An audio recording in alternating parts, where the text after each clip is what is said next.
Jason, is basically the lube just didn't work. Oh, hello, how's it going? Good, grand, great, fantastic. That's my wrong signing. That's my own signing. But welcome to Friday's Let's Talk. And today we're going to chat whatever. This is an open forum for anyone to come in and talk about whatever subject they want. Doesn't even have to be in the sphere of nerddom. Could be personal life, could be relationship problems, could be politics, could be talking about tightening your nuts, talking technology stuff. And of course, we will be talking about our usual nerd stuff as well, because there is quite a chunky amount of subject matter to talk about. And we're definitely going to be talking about the Oscars. So, joining me today, I have two wonderful co hosts in the name of American Guy and Crazy Bird Lady. Welcome, guys. I'll ask how you're doing, but we know you're doing great because you're sitting there playing with yourselves. And the first topic, because because we have so much nerddom to talk about, I think we'll start there, and we can always go back to it. So anyone who's watching this video later and is only catching the first minute or two before they click away, just note that within this thing, that even though we talk about subjects early on, we can always go back to them. There is no time limit to our live stream. We just keep going till we can't be asked to go anymore, because there's nothing else to do on a Friday. I can't speak about the other two, but I have no life. So I thought this is the best way to spend that Friday. What about you guys? Do you have a life? No. Okay, great. So Willow has been cancelled. A shock to nobody. Absolutely nobody. And there is no better two people to have to talk about Willow, because they actually suffered through the whole show. So, Cheeto, what are your thoughts on the cancellation of McWillow? I didn't hate the show Willow. I thought that it was. I'm not saying it was good by any stretch of the imagination, but I thought. I mean, I'm a Trekkie, so it's like we're used to the first season or two being absolute dog shit, and then it kind of coming into its own. So we've learned patience at a very young age. So but I still didn't think it was that bad. I feel like they could have done with less episodes with what they were doing. Is it a shock? No, because I saw a lot of the blowback and I was like, okay, so if Disney's actually listening to the fans, they will actually cancel this. Now, Disney sometimes won't listen to fans and they'll just keep going and going and going and going. I'm surprised that I'll just teabag you. It's a girl, so she can't. But she bagged you then. Yeah. I mean, she was trying to fly. She tried to land on my head. They love flying on my head, dude. I don't like it. They're too fat to even like make it to fly up. Yeah. Anyway, I'm very happy I won her over. By the way, it took me a while, but that's good. A partner in crime, I can't win him over. Unfortunately, he's still scared of me. That's all right. 3 out of the 4. 3 out of the 4 like me. I'm scared of you too. The other one you can give to KFC. Yeah, fair enough. But yeah, I mean, am I surprised Willow didn't make it? No. But I'm surprised that they haven't canceled National Treasure yet. So, and I know that the one down the power bottom we have over here is not going to agree with me. So, but actually, I preferred Willow over National Treasure. So, okay, yeah. Zam, thoughts on Willow getting cancelled? I'm not surprised. It was really shit. I mean, you mentioned the fact that the series could be like Star Trek, where it gets an opportunity to improve, but it was never going to improve. Warwick Davis is the sort of the show lead. The guy can't act to save his fucking life. He's so fucking wooden. He should play a door. He just there's nothing good about this particular show. I have a real issue with Americana in medieval times, in sword and sorcery times. I just don't think all this American jargon, American accents work in that particular sort of not necessarily time period, but that sort of genre. It just doesn't make sense for me, and it looked really shabby, like this, like Disney's got so much fucking money and the budget for the show looked really shit. It looked more like NBC and CW than fucking Disney. It was trying to be fun and all of that and funny, but it just it didn't work. I think it's the wrong time period. Like maybe back in the 80s, maybe even 90s when you got stuff like Hercules and Xena, this shit could have worked. But this period, like, it needs to be a bit more edgy, and it's not edgy at all. It's terrible, and I'm glad it's gone. Like, fuck this show. Let's move on from Willow because we don't need it anymore. Yeah, I mean, I think I managed about 3 episodes and gave up. Warwick Davis's acting was fucking atrocious in it. I don't even know what the hell his accent was trying to be half the bloody time. No, I think that's the film where his accent was all over the place. I can't remember about the series, but the cast was like fucking just terrible. Like, they made CW actors look good, except for the big Asian guy. I liked him. Yeah, me too. Yeah, he was fun. He's the only guy with a bloody personality. But yeah, it deserved to get canned. I'm actually surprised they canned it, given like the kind of diverse cast and the kind of Disney-esque feel to it, the fantasy and all this kind of stuff. I'm surprised they didn't think, yeah, okay, well, we know what sucks about the first series. Let's improve it and keep going. But I guess maybe it's just too expensive and just didn't get enough views to warrant keeping it. So I think that's. I wonder if Iger had anything to do with that too. Possibly. Iger came back and was just like, "Nah, can this shit." But speaking of, Orville is now officially cancelled as well. What? Oh, God, Yeah. What? When did that get announced? And that got announced yesterday, but I kept it quiet because I wanted to see your faces. Oh my I'm joking. God. No, I'm joking. It's not been cancelled. It's not been. Oh Why, my you God. son of a bitch! No, one of the actors that plays the kind of Klingon in it was talking about that, Seth Abortus. Dana are in, there are still talks going on about it. So there is progress being made, and it's definitely not been cancelled. It's just a question of waiting for series 4 to get greenlit. Let me see if I have the article saved. Hang on, I can send it to you. I mean, there's no ifs. Like, just sign the fucking thing, as we would say in the UK. Just get it going, because it's universally really popular. We've said it ourselves on our reviews. It's the best Trek out there. Out of all the Star Trek stuff we've been getting, from Paramount, Orville is just knocking out the park. Every episode of season 3 was phenomenal. It really was. It was every episode we liked. So yeah, I think it's it'll be an absolute shame to cancel it when it was doing so well for series 3. I don't think it's fair on the fans.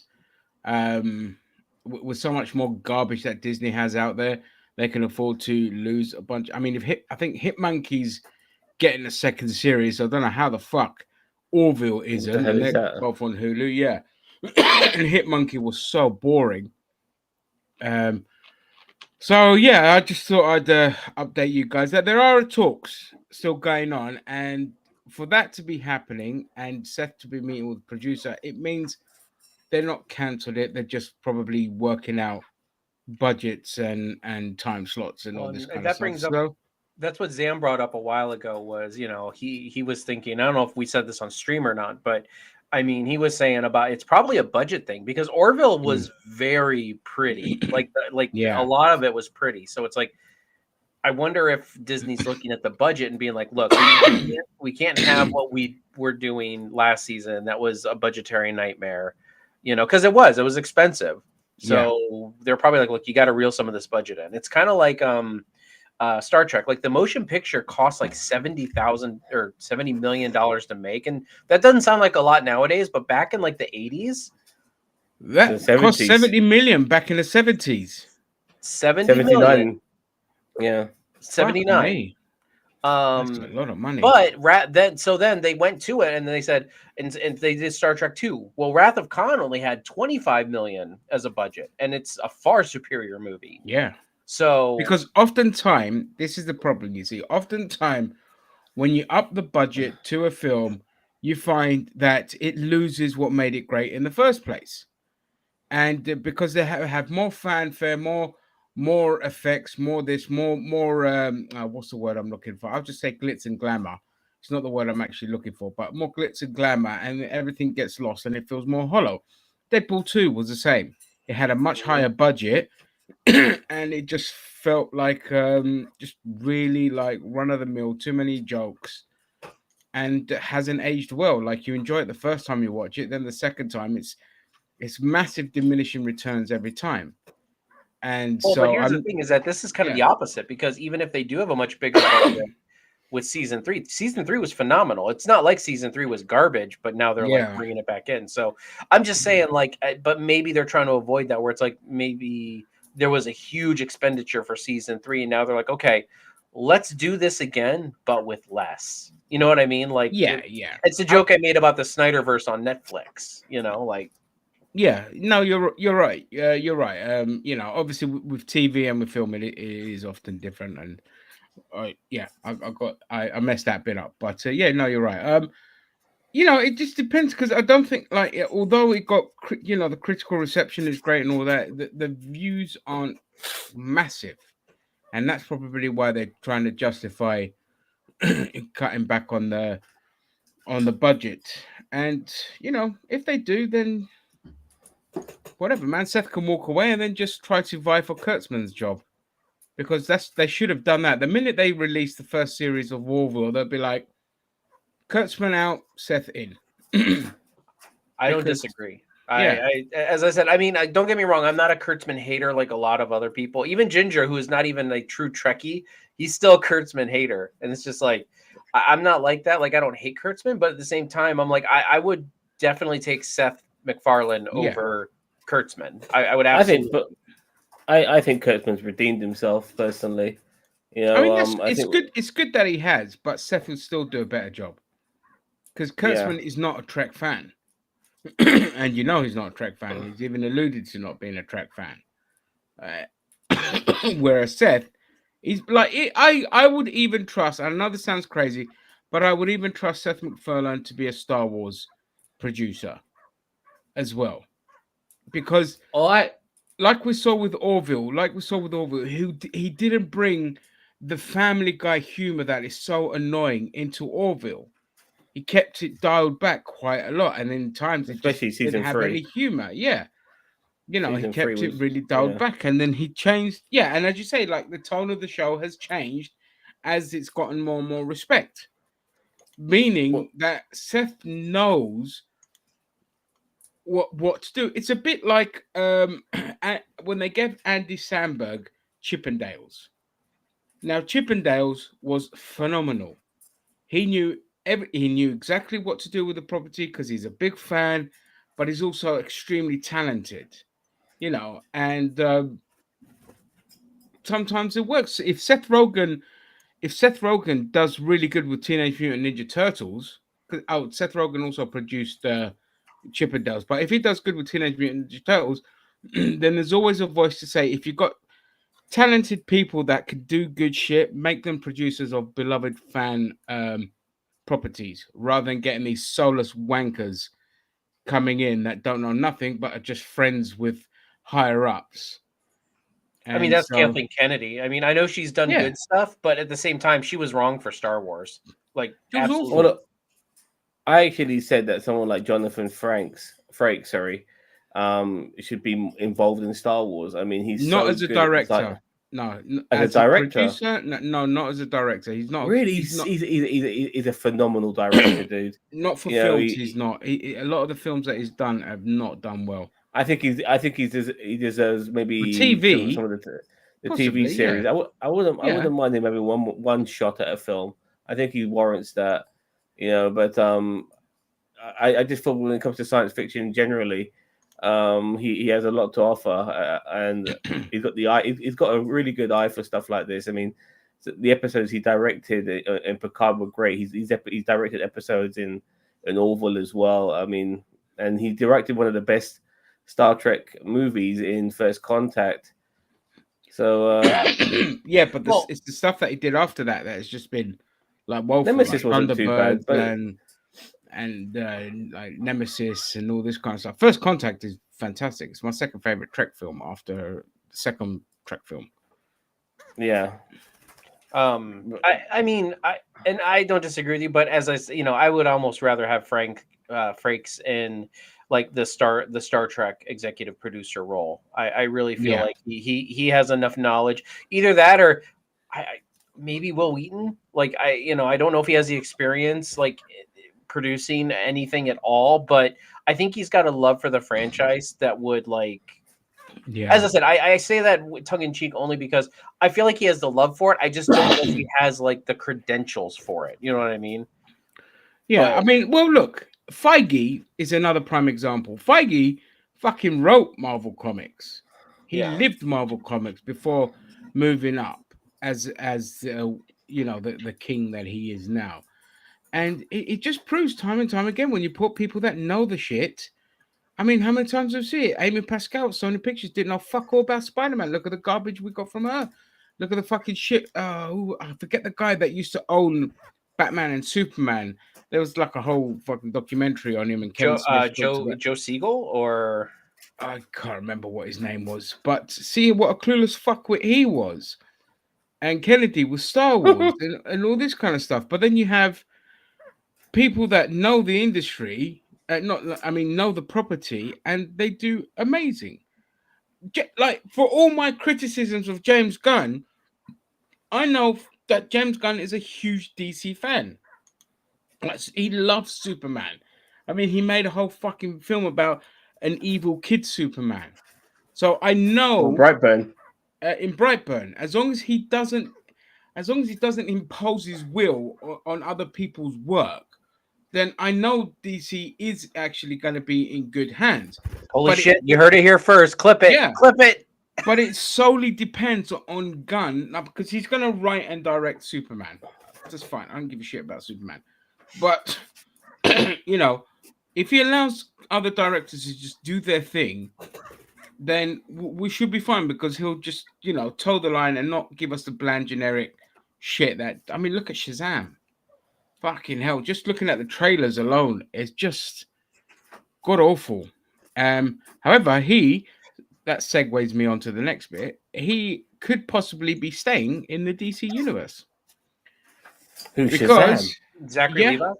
Yeah, because you don't really give a shit about spoilers for this film, do you? No, I really do not. No, Yeah, I so actually don't give a fuck. Spoilers. I heard Wonder Woman.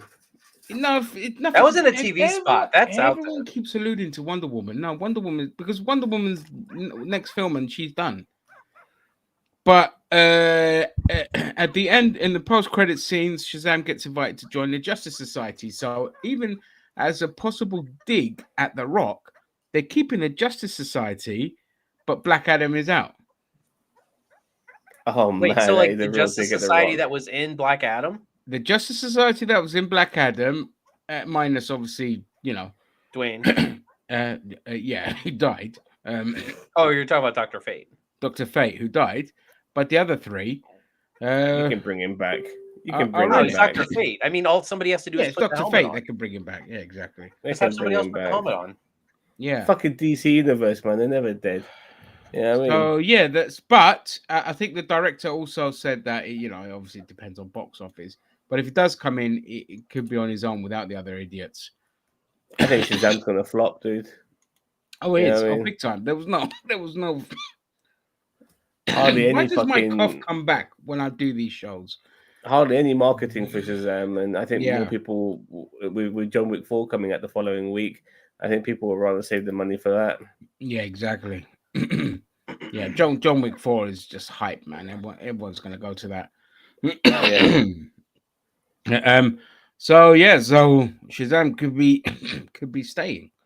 So that's interesting. It is interesting. You got a nonce in Ezra Miller saying, and you got a box office bomb, and a fucktard in Zachary Levi who's staying. That's great. Well done. Yeah, brilliant. I don't mind Zachary Levi. I know you. Outside of the film, he's a bit of a wanker. You know what I mean? It's a shame because I liked him in what was that fucking show he did? Was it Tuck? Oh, Chuck, and gave me one of my favorite characters in Flynn in Tangled which is Disney's best animated film ever. Don't Ever. at me. Yep. Ever. Hands down. Ever. I feel like that movie's Tangled is going to, not to segue into something different, but I feel like that's going to age way better than Frozen will. Like, I really feel like Tangled Frozen boring. I know. Frozen is so fucking boring. It's not even worth the hype. Absolute rubbish. But yeah, shit on you. Have fun. But Tangled, every time I put that film on, I'm in hysterics. And go find the Tangled short called, I think, Wedding Ring. Mm-hmm. Oh my god! Oh, it floods of tears. Like, I'd put it on for my students at work, and they'd be laughing because I'm laughing. Like, I love that film so much. Oh yeah, it's absolutely hands down literally, like you said, my favorite Disney movie. Like, I have to watch it, by the way. I haven't seen it. Oh my damn! It is so funny. And if you haven't seen Shazam! Fury of the Gods is so funny. Yeah. Emperor's New Groove is also up there with my favorite. Hello, Jesse Pro X. Yes, we Prolu, you know, usernames. Welcome. Yeah. My name is Jesse. You don't say. We are currently talking about, TV and film stuff, but if there's anything you want us to talk about, feel free. Even if you're just trolling, we'll run with the punches, baby. Oh yeah, we love troll. Like, you just go ahead and start trolling. We'll troll right along with you. It'll be great. Yeah, but I need to take the bloody medicine. He needs to get the lotion out first before he starts trolling. Like my birds were eating the strawberries, and the strawberry juice was just getting everywhere, all over me. I'm covered in little red dots. You look like you've been murdering people. Yeah, for sure. So you can take the man out of Al Qaeda, but you can't take Al Qaeda out of the man. Yeah. So we also, let's see. Hello. Hello. By the way, you're telling me Tangled is better than Ratatouille, because that's my favorite. Oh, absolutely. Oh my god, yeah, I don't like Ratatouille at all. Ratatouille is awesome, man. Ratatouille was okay, but no, Tangled is so I'm much not better. A fan of it, but I love Ratatouille. My Paul is French Canadian. Bonsoir. Comme whatever, I don't know. Bonsoir, welcome. We accept people, even the French here, and French Canadians. Yeah, I mean, poutine is delicious. We got an Asian Brit down there, so I mean, come on. Yeah, and a Greek up here. And a Greek. It doesn't look like a fucking Greek either. And I mean, I'm the perfect white specimen here. Apparently. And we have Captain White Supremacy. Yes, Captain White Supremacist. Yeah, we have Captain White Supremacy. Because this show won't sell without him, Right? We'll be sitting there getting accused of being too woke if we didn't have the Anglo in this. And it's funny because I was watching some Captain Scarlet earlier, so he was the only person missing in that group was Captain White Supremacy. But he had Captain Blue, he had Captain Black, Captain Yellow, Captain Brown. Who the fuck would have thought that? Captain Magenta, for fuck's sake. You know what I mean? But he had a Lieutenant Green. So, right. So we've talked about Willow's cancelled. Snyder says he has a big announcement coming. Now, this one I just want to quickly allude to, because if it turns out, I doubt it will, but if it turns out that Netflix or Amazon have bought the Snyderverse, I am going to shit a brick. But also, I'm just going to make a video staring into the camera like they did it.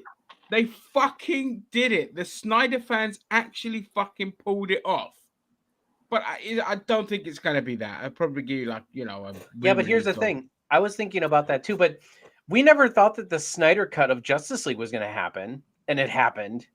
Like, I don't know what the Snyder fans have done. Like, I don't know who they're giving head to at WB. But they're like, they get in there and they grab the balls and they're like, okay, but hang on, it doesn't count because the Snyder Cut was released under the previous regime when they were really trying to sell HBO Max during post-COVID. So if now they manage to get the Snyderverse into like Amazon or Netflix, because don't forget, Amazon is making a Spider-Man show. Okay, Amazon's making a Spider-Man show. Is that the noir one? the noir one, and Amazon have also bought Bruce Timm's Batman. The one that got cancelled by HBO Max is going to be on Amazon. So we could have a Spider-Man and a Batman show on the same the channel. same fucking platform. So Remarkable. it basically means, look, Warner Brothers Discovery are happy to license out their stuff. So anything is possible. And if the Snyderverse lives, my mind will be blown. But I don't think so. I think for Snyder, it's just going to be something to do with his stuff because he's got a bunch of crap coming out on Netflix. He's like, I have a big announcement. I'm releasing my next movie here. Yeah. Here you go. It's called the Justice Lag. Jesse Prowl. I love Disney movies, not for the stories. I've heard the stories all my life. It's because of the snoring parts guy. Cage's threat. What? That's not. I was thinking Snorlax. That's Pokemon. Yeah, I know. That's why I couldn't get Snorlax out of my head. If English is not your first language, write it in French, and I'll just put it through translator. It's not a problem. We try to accommodate as much as we can. Ginger is above all things. That's right. Courteous to the ladies. Exactly. Yes, I'm very impervious to the ladies. I'm repellent. I think the word is you're looking for. I said, you're English. Then that comment was not in English. So I bet. Hey, you know what I think? I think this is Boss Man's fake account. Then this is definitely Boss Man's fake account. Yeah. Damn you, Boss Man. Jesse, Boss Man is someone who, when he texts us a lot, like in chat and stuff like that, it's so utterly incoherent. We have to put it in Google Translate just to figure out what the fuck he's talking about. Sometimes. Yes, we do. And English is also his first language. Yeah, it says no, it's not. So it definitely is then. Okay. Now we're joking. Look, we fuck around a lot here, Jesse. So don't take what we say serious, unless we're ranting, in which case be afraid. Okay, so now we're going to talk about the Oscars, and this is the first time since Lord of the Rings: Return of the King, and I know they don't say much because it's just like, well, that's just because they picked your favorite film, when the Oscars that were handed out were actually warranted, bar two. And I'm not just talking about Everything Everywhere All at Once winning big, because it did deserve it, because it was such a head fuck of a film that I loved it. Although the third act is a little bit it slows down quite significantly. The rest of the film and the butt plug scene was just fucking enough to win this film an Oscar. And Ki Hui Short Round. Or short round from Indiana Jones. I'm sorry for butchering that, but I think it's Ki Hui K. Won an Oscar, which he deserves. I mean, he's a great actor, and it's so sad that he quit acting because there wasn't any opportunities for him. His last movie I think was California Man in this country and Encino Man in America. He had a bit part in that film. That's ridiculous. Yeah, absolutely ridiculous. So he played Data in Goonies. Yeah, because he was part of our childhood, and we fucking loved it. He was a great actor. He was just great as Data in Goonies. Data was my favorite characters. Yeah, he was. He was in Goonies. He was also in Temple of Doom. So Boss Man to take the pickle out his mouth, hard to understand him. Yes. Well, we're the same. We're fellow countrymen, and we can't fucking understand him either. Yes, we love him, but we can't understand what the fuck he's saying. So that Michelle Yeoh definitely deserved her Oscar. Now here's where I get to the argument bit. Jamie Lee Curtis was nothing special in Everything Everywhere All at Once. She was great, but she was far better in True Lies and all that kind of stuff. And that Oscar should have gone to Angela Bassett. Yeah, Angela Bassett helped carry that Black Panther film, and she should have fucking won the Oscar. 100%. Agreed. 100%. That, and I love Brendan Fraser, but The Whale was such fucking Oscar bait of a film that on principle, like oh damn it, I forgot the guy's name now, but the guy who played Elvis, Austin Butler, should have definitely won the Oscar for best actor for that, because his Elvis is spectacular. So those are my two main gripes. Possibly Black Panther should have won best original soundtrack, and Con La Brisa should have been nominated instead of Rihanna's Lift Me Up song, which nothing special. Thor: Love and Thunder should have won best film. Just hands Thor down. Thunder should have 100% best script, best film, best jokes, best director. Yeah, best butt plug scene too. Best butt plug scene. It should have won. That is a kakariki. You name it, it should have won it. But also, All Quiet on the Western Front won loads of awards, and that deserved it. That's one of the most beautiful war films I've ever seen, and it's a First World War film from the point of the German side, which is easy to see when they're not like, genocidal Nazis. So it's a lot easier to kind of understand that they were just swept up in the Empire Wars as much as anyone else back then. So it was nice to see that win a bunch of awards. So it was a good Oscars, yeah, for once. Nobody got slapped. And nobody got slapped. Wait, when was the slap at? Was that last year? It's been a year since the Will Smith slap happened? Yeah, it's been a year. It has not been a year. That was like the Emmys or some shit like that. No, it was last year's Oscars, Globes. 2022 Oscars. Oh my god. Really? Yeah, it was at the Oscars, and Will Smith won a fucking Oscar as well. Holy shit! Yeah. I didn't realize it had been a year. He did for King Richard. No, not King Richard. Oh yeah, it was King Richard. Yeah, you're right. Yeah, was it King Richard or Emancipated? No, I think it was King Richard. Yeah, he won an award for it. Yeah, it was only a year ago. That's why, like, and then Chris Rock just, talked about it.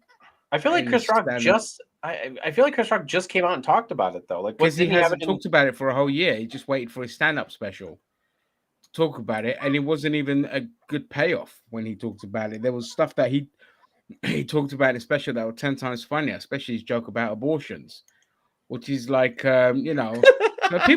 people tell me like men don't have a say when it comes to abortions. It's like, motherfucking, I paid for so many that I should get a voice about abortions. His abortion joke was way funnier. I butchered it because I'm not a comedian. And that's on Netflix, right? It's on Netflix. It's brilliant. I don't have Netflix, so I just watched it online. But it's Chris Rock for me. I've never been a fan of his. I've never liked him. Thought he sucks as an actor, and his stand-up comedy not great. But in the last 5-6 years, he's just gotten so much better. And I genuinely like his stand-up stuff now. Still sucks as an actor, but that's fine. He can do what he likes now after he gets slapped by Will Smith. Yeah. Just to answer those questions, by the way. Sorry, go on. What's that? Sorry. Go for it. Yeah. The birds are the breed is called Kakariki. Jim. No, that's Blue. She's not green. Blue's blue. Juicy is green, and she's probably behind me somewhere, chilling on my ever-changing light bulb. And I got another bird there called Gunner as well. So I got 4 in all. Yeah, thank you very much, Jesse, for liking the birds. Yeah, they are a way of getting more people to watch us. They're so fucking loud sometimes. Yeah, just need to cork the little fuckers, and we'll be great. Like Gunner, like I love Gunner when he go. Gunner's like, nah! Whenever he does like, and literally he calls him Gunner, and he sounds like a gun when he's going off. Like, I'm like, oh god. Yeah, wait. When he goes, he fucking goes, man. Who needs? I don't need an alarm clock. I got him. Yeah, when he's got all the isn't he like the only guy, and there's 3? No, there's 2 boys, 2 girls, right? 2 males, 2 females. Yeah, when Gunner's going at Juicy, he's like, yeah. So my name is Zam. Today I'm calling myself Lesser Cheeto, but my name is Zam. Ginger Greek, and we'll keep it at that. And I am Cheeto, and we will keep it at that. Yeah. Yeah. That's how we do it. Because that way, having 1,000 names throws everyone off your scent. I want to make. I don't need the government finding me. The feds just need to stay off of me. That's it, exactly. What I was doing when I was driving around Guildford, coming back to London, I was watching some YouTube videos in my car, and Ben Shapiro, he's really pissed off with the Oscars because Top Gun didn't win enough, or the Waterfront didn't win enough. He's so pissed off with the diversity and the wokeness and all that shit because I mean he's actually complaining that he thinks that the Oscars is woke, considering Michelle Yeoh is the second non-white actress to ever win a fucking Oscar. You know what I mean? But okay, yeah, the Oscars is woke, but he was complaining about that. He's pissed off, everything, everywhere, all at once. One sec, just quickly before you talk about that. So a 6'2" Aryan God won Best Actor, and Jamie Lee Curtis won Best Supporting Actress. Yeah. And All Quiet on the Western Front, a fucking German film with all white people in it, won 4 or 5 Oscars. But no, yeah, the Oscars are woke anyway. And regarding Brendan Fraser, he's pissed off. Like, he mentioned he kind of brushed aside Jamie Lee Curtis's Oscar win, but he mentioned Brendan Fraser, but he said that he won an Oscar for playing a gay obese man. So like he feels that the only way you should, a white man should win an Oscar is if they're playing a fucking Adonis or something. But the point is that's acting for you. You know what I mean? So somebody was pissed that he wore a fat suit too. Like he was already like chunky, but like somebody was pissed that he wore a fat suit on top of it. I'm like, why? Like, oh, they took the job away from an obese actor. I'm like, what? Yeah. Like, so Dove, the soap company, chimed in trying to get their fucking woke pats on the back. Dove, Dove the soap and a bunch of others as well, but Dove jumped on the fucking woke bandwagon. It's on my Facebook. It's on my Facebook feed. You'll see it there. That's probably where I saw it from. That's probably where you saw it. And they were like, "Oh, why are you giving awards for people in fat suits? You should have been given to obese actors." Brendan Fraser, at the time of casting in this, is classified as obese. I should know. I'm morbidly obese, and Brendan Fraser is definitely classified as obese. There are pictures there. So all they did was give an obese guy a slightly bigger suit to act in. It took away no job. They gave the job to a fucking fat guy. It's only recently in the last like month or two that he's lost a lot of weight. It's like just research before you fucking jump on bandwagons, because all you're doing, and I have to say this, and I'm sorry to anyone out there, but the left and the right is like dealing with people on the spectrum who cannot differentiate between fiction and reality, and therefore they need their hand held the entire time to believe an actor doing his job has to be like that in real life. Well, if that's the case, why don't we just cast Ezra Miller as a pedophile who goes around kidnapping people? Because only then you'll understand him instead of playing the Flash. Like, it's just so fucking frustrating. Jesus Christ. Anyway, carry on, guys. No, for a start, like, yeah, I mean, fine, you want to cast an obese actor. That particular obese actor has to be a phenomenal actor at the same time for the role that they're doing. I mean, just because there are factors out there doesn't mean that they're going to necessarily be good enough for the part. Everyone knows that Brendan Fraser is a seasoned actor who's got lots of credentials under his belt. So he was ideal for the part. If anything, it was a little bit of art imitating life to a degree as well. So he had the experience to do a role like this. He was made for it. He was made for the way. I mean, let's put it this way. The reason I would have picked Brendan Fraser, even if he was skinny and I still would have picked him, is because of that. He has the life experiences that shows in the performance. Like, the performance is amazing. But I still would have given it to Austin Butler because he did fucking Elvis and he put himself into that character and people absolutely love the performance. I need to see that this film, one Ginger. is pure. It's an all right film, but Austin Butler was amazing. There've been Elvis movies in the past, so that's why I didn't really bother with this one. I mean, see the Kurt Russell Elvis movie and stuff like that. Yeah, you're not So missing you're not missing anything yeah. special. It's just that I'm just talking about the performances. So, Mhm. but take someone like Brendan Fraser, trapped in a fat man's body. Okay, the guy used to be an Adonis. Look at him in George of the Jungle and how ripped he was in that, and in Mummy, how svelte he was in that. He went from that. He got injured. Not only does he get injured, he gets sexually assaulted and then blacklisted by the industry. All that pain, all that being robbed of your life, you can tell in his performance when he plays his character. He talks from experiences. He bleeds the pain that this character feels. And so that's called acting. I know, shocking, but that's why you hire people like that, people that can put themselves in the role. That's why you put Austin Butler in the role of Elvis, because he put himself in that role. What did they want? Did they want an actual fucking Mexican to play Elvis next? Like, it's just beyond the joke. It's so frustrating that we have to deal with these children every time. Yeah, I agree. I agree, and you know, regarding the Oscars as well, it's weird how people look at the Oscars. Prior to the Oscars coming along, everyone's going, "I don't give a fuck about it."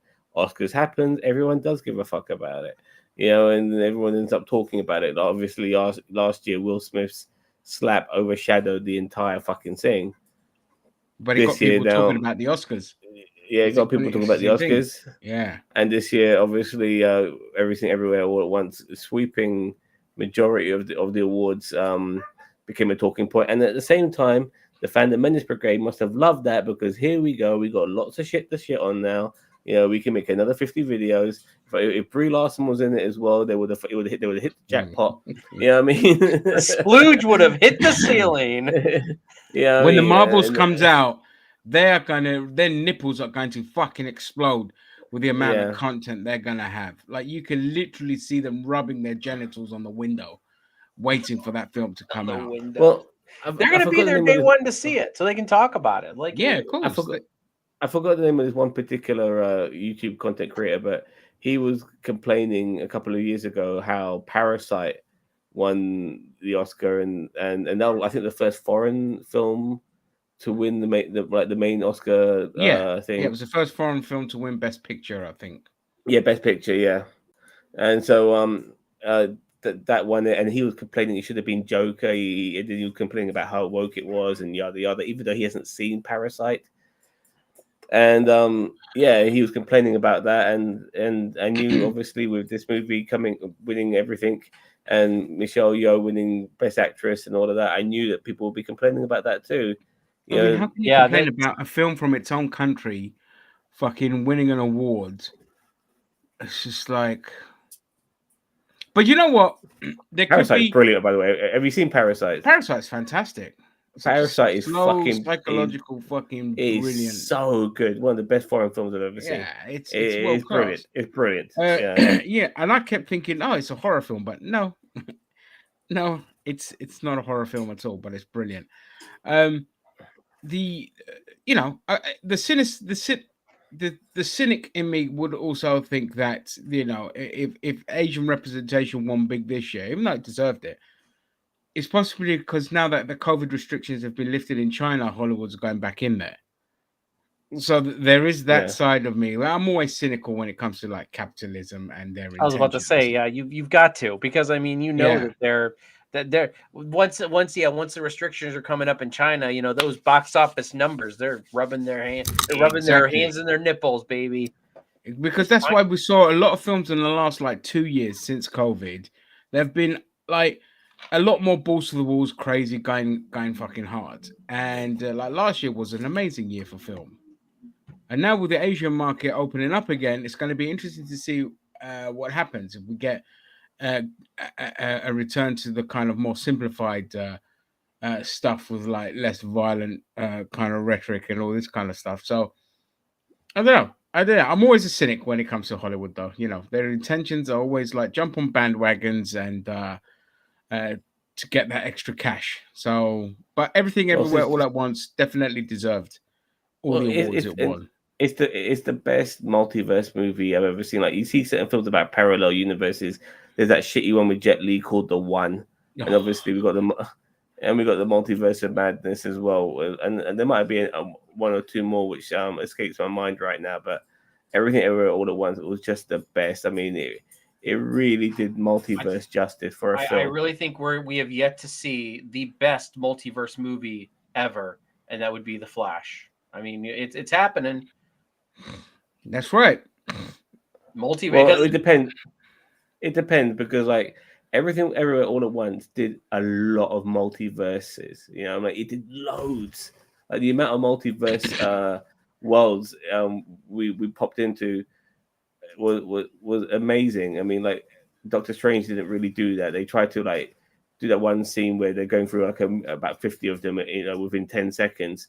There was not enough multiverse just generally. Oh, I agree. Flash, I agree. Really, Yeah. They really did not lean into the multiverse aspect of it enough. And No, I mean, I agree with you.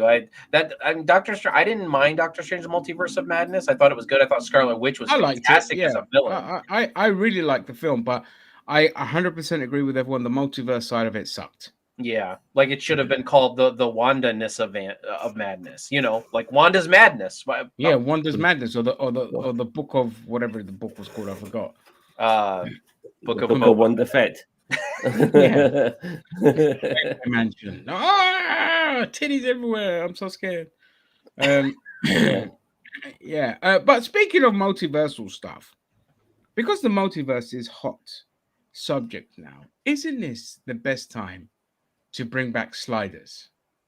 I'm so glad you mentioned that, but I wanted to mention that John Rhys Davis was really upset by the direction of sliders, which is why they ended up killing him off. Yeah. Like in the third or fourth season or whatever it was. Because he wanted to go one particular direction and they went another direction. And the show itself could have been a massive hit. But once you got rid of the four main guys, and so you got rid of three of the four main characters. I'm not interested anymore because it was all about these four people getting back home. Now there's only one left of the four. Who cares? Yeah, you know what I mean, they fucked that show up, but it was studio interference.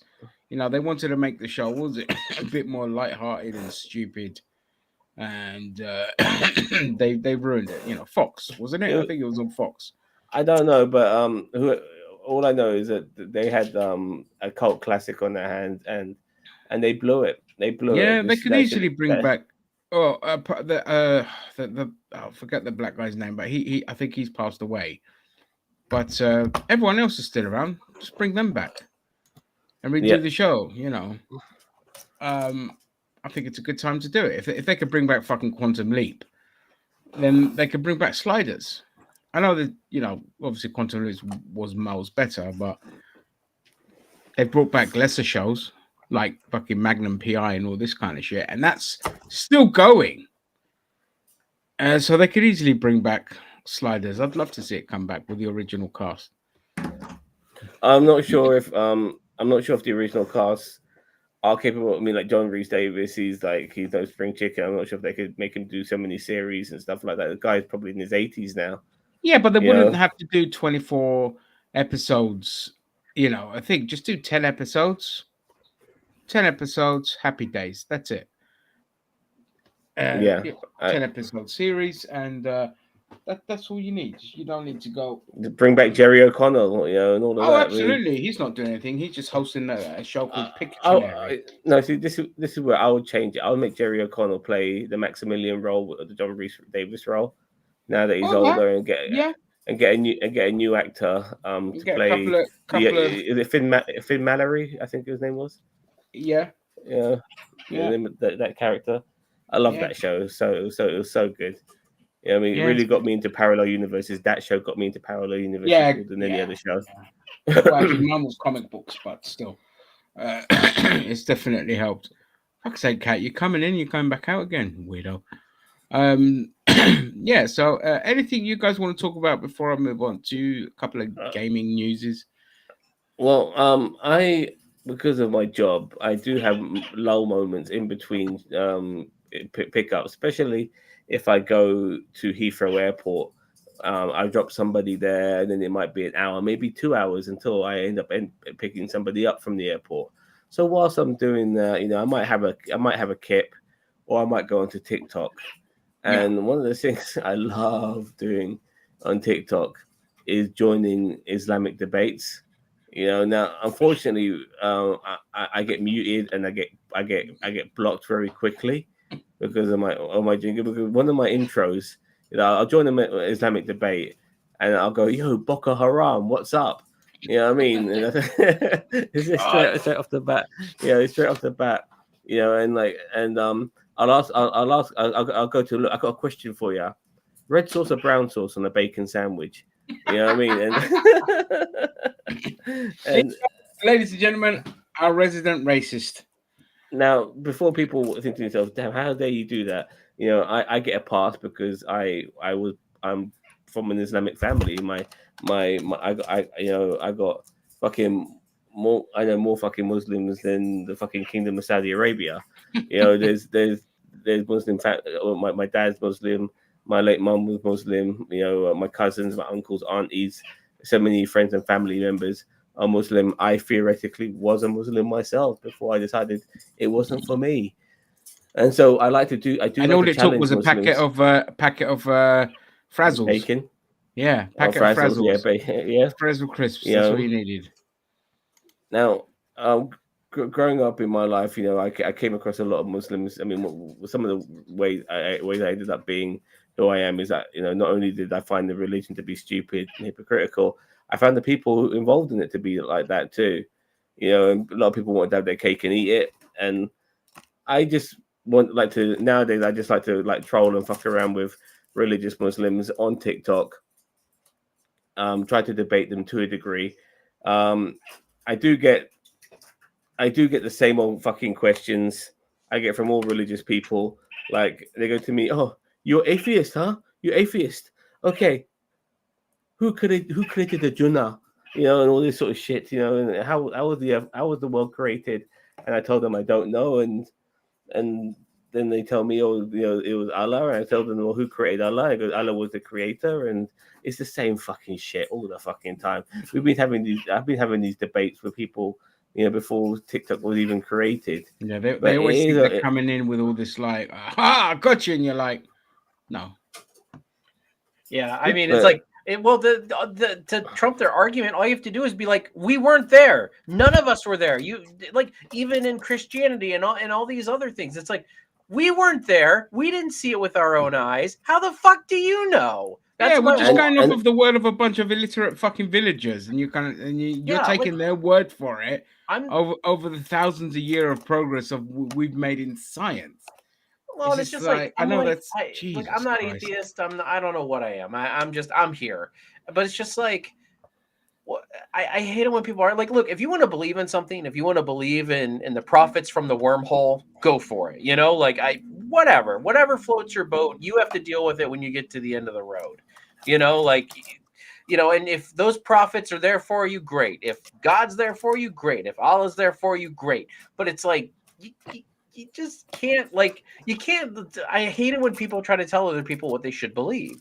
Like, if you convince somebody in discussion to convert to something, fantastic. That's great for you. But when you're like, "Oh, they should be because we're right," it's like, no, you're not. Well, the debates are quite funny because I'm always catching people and they must be having these circular debates all the fucking time.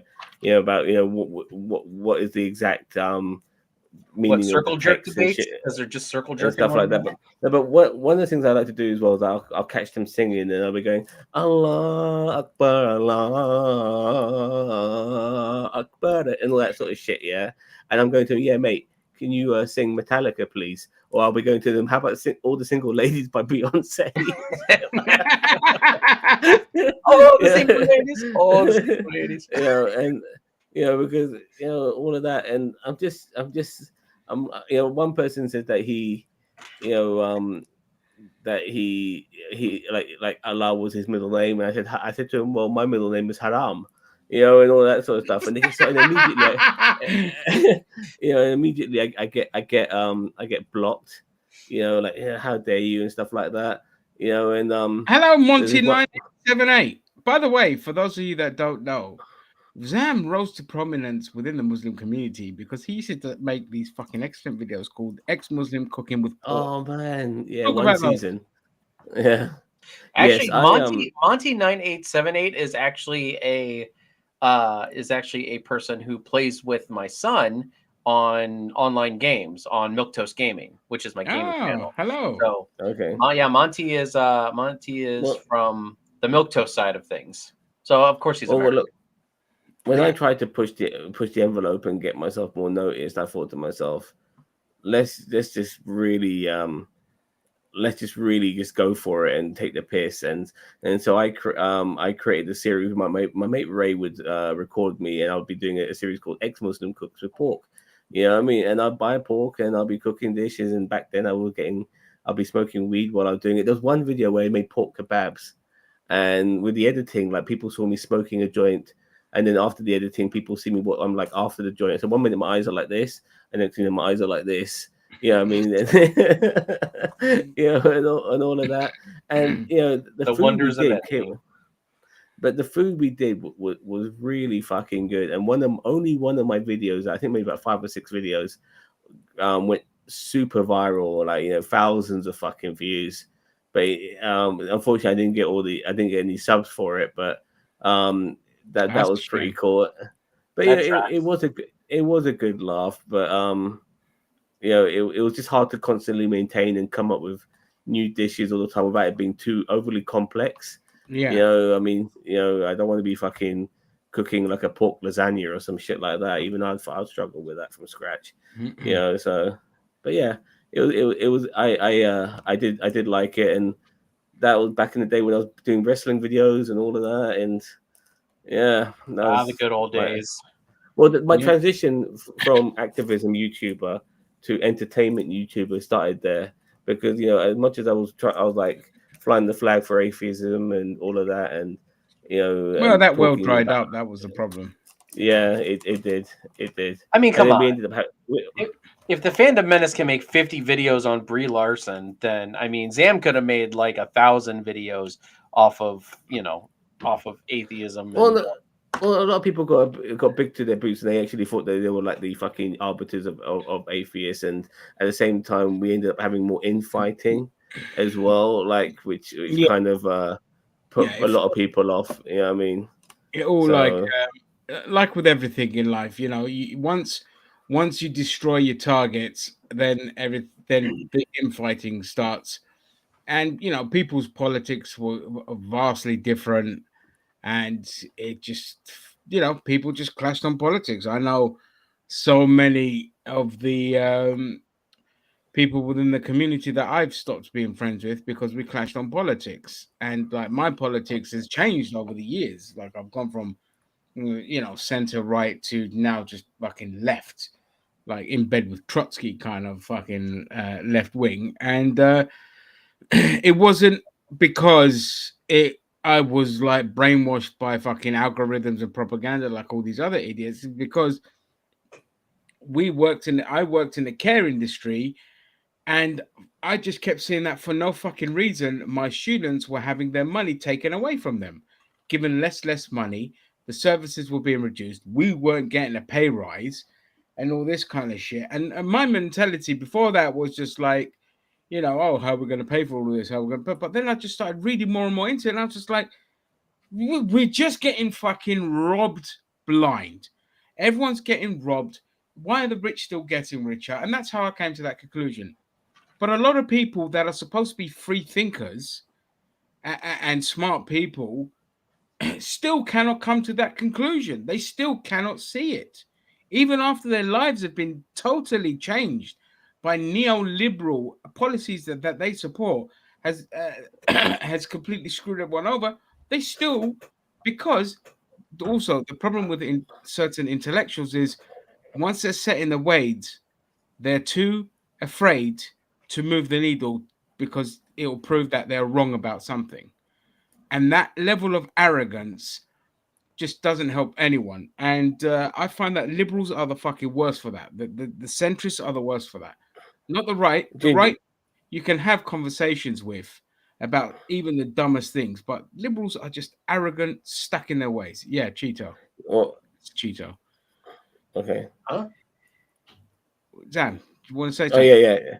yeah. Well, I actually wrote a comment because it was to do with a post I put on Facebook regarding, if you I guess if you agree with Gary Lin, if you agree with Gary Lineker, you didn't vote for Brexit, you're not a racist, possibly not a Tory, disapprove of Johnson, don't like to see human suffering, don't watch GB News and all of that.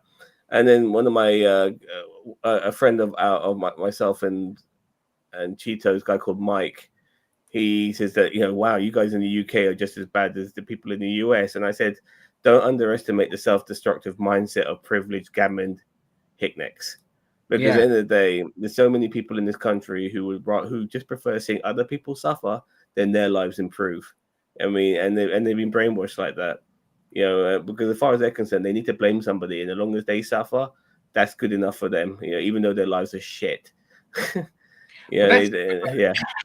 yeah, I mean that's mainly like right wingers and gammons that are like that, right?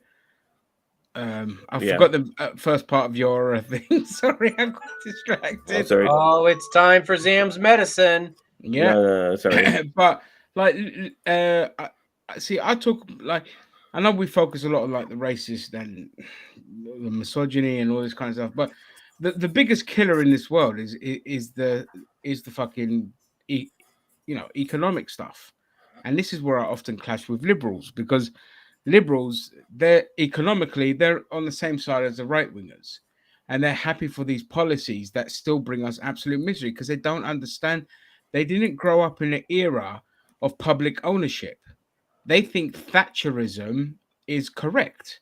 On economics, they think it's correct because they didn't grow up in the underprivileged North, and they didn't grow up with hardships that everyone else grew up with. And so they think, hey, this is what works. We just need to keep to this. And this is where I clash a lot with like people like Landon Cole and all this kind of stuff. And I'm like, right, but with public ownership, you get to keep all of the profits and reinvest it. It doesn't go to a shareholder. And they're like, yeah, but we won't invest in things. And I'm like, every other country that has public ownership, all their services run immaculately. Why are we It's the the same. neoliberal shithole of the world? Like we're worse than the Americans in some areas. It was the same when we had the 2020 elections and Bernie was running again in America, and I started to notice that even though ethically there's a lot of people who are on my side of the political spectrum regarding gay rights and all of that sort of shit, equality, I guess. But when it came to politics, it was amazing how many of these like neoliberals did not want Bernie Sanders in power, and these were people I thought were very much on our side of everything, and I didn't realize that wasn't necessarily the case. People like Mitch and Zornstar and Joe and all of that. Yeah. Serious Mind. I mean, Serious Mind of all people. Look at him, man. I mean, like you would want someone like Bernie Sanders in power. You know what I mean? Like, unless he's got more money than I realize, then it's just this is what I mean. Like you find yourselves with these were people that you kind of looked up to in the early days, and then now I know it sounds arrogant, but I look down on them because I said, well, politically, which is real life shit, you have nothing to offer. You did a great job ripping apart religious fundamentalists, but now we're in big boy world and we're talking economics, which affects every aspect of our lives. Okay, especially in Europe where we're not so ingrained with religious fundamentalism. They don't want to know. They don't know anything. They don't know basic economics. And it's just like, I don't have a maths GCSE, and even I understand basic economics. Like my brother and my sister-in-law are academics, and they don't understand economics. They still have Thatcherism ingrained in their head, and it sickens me.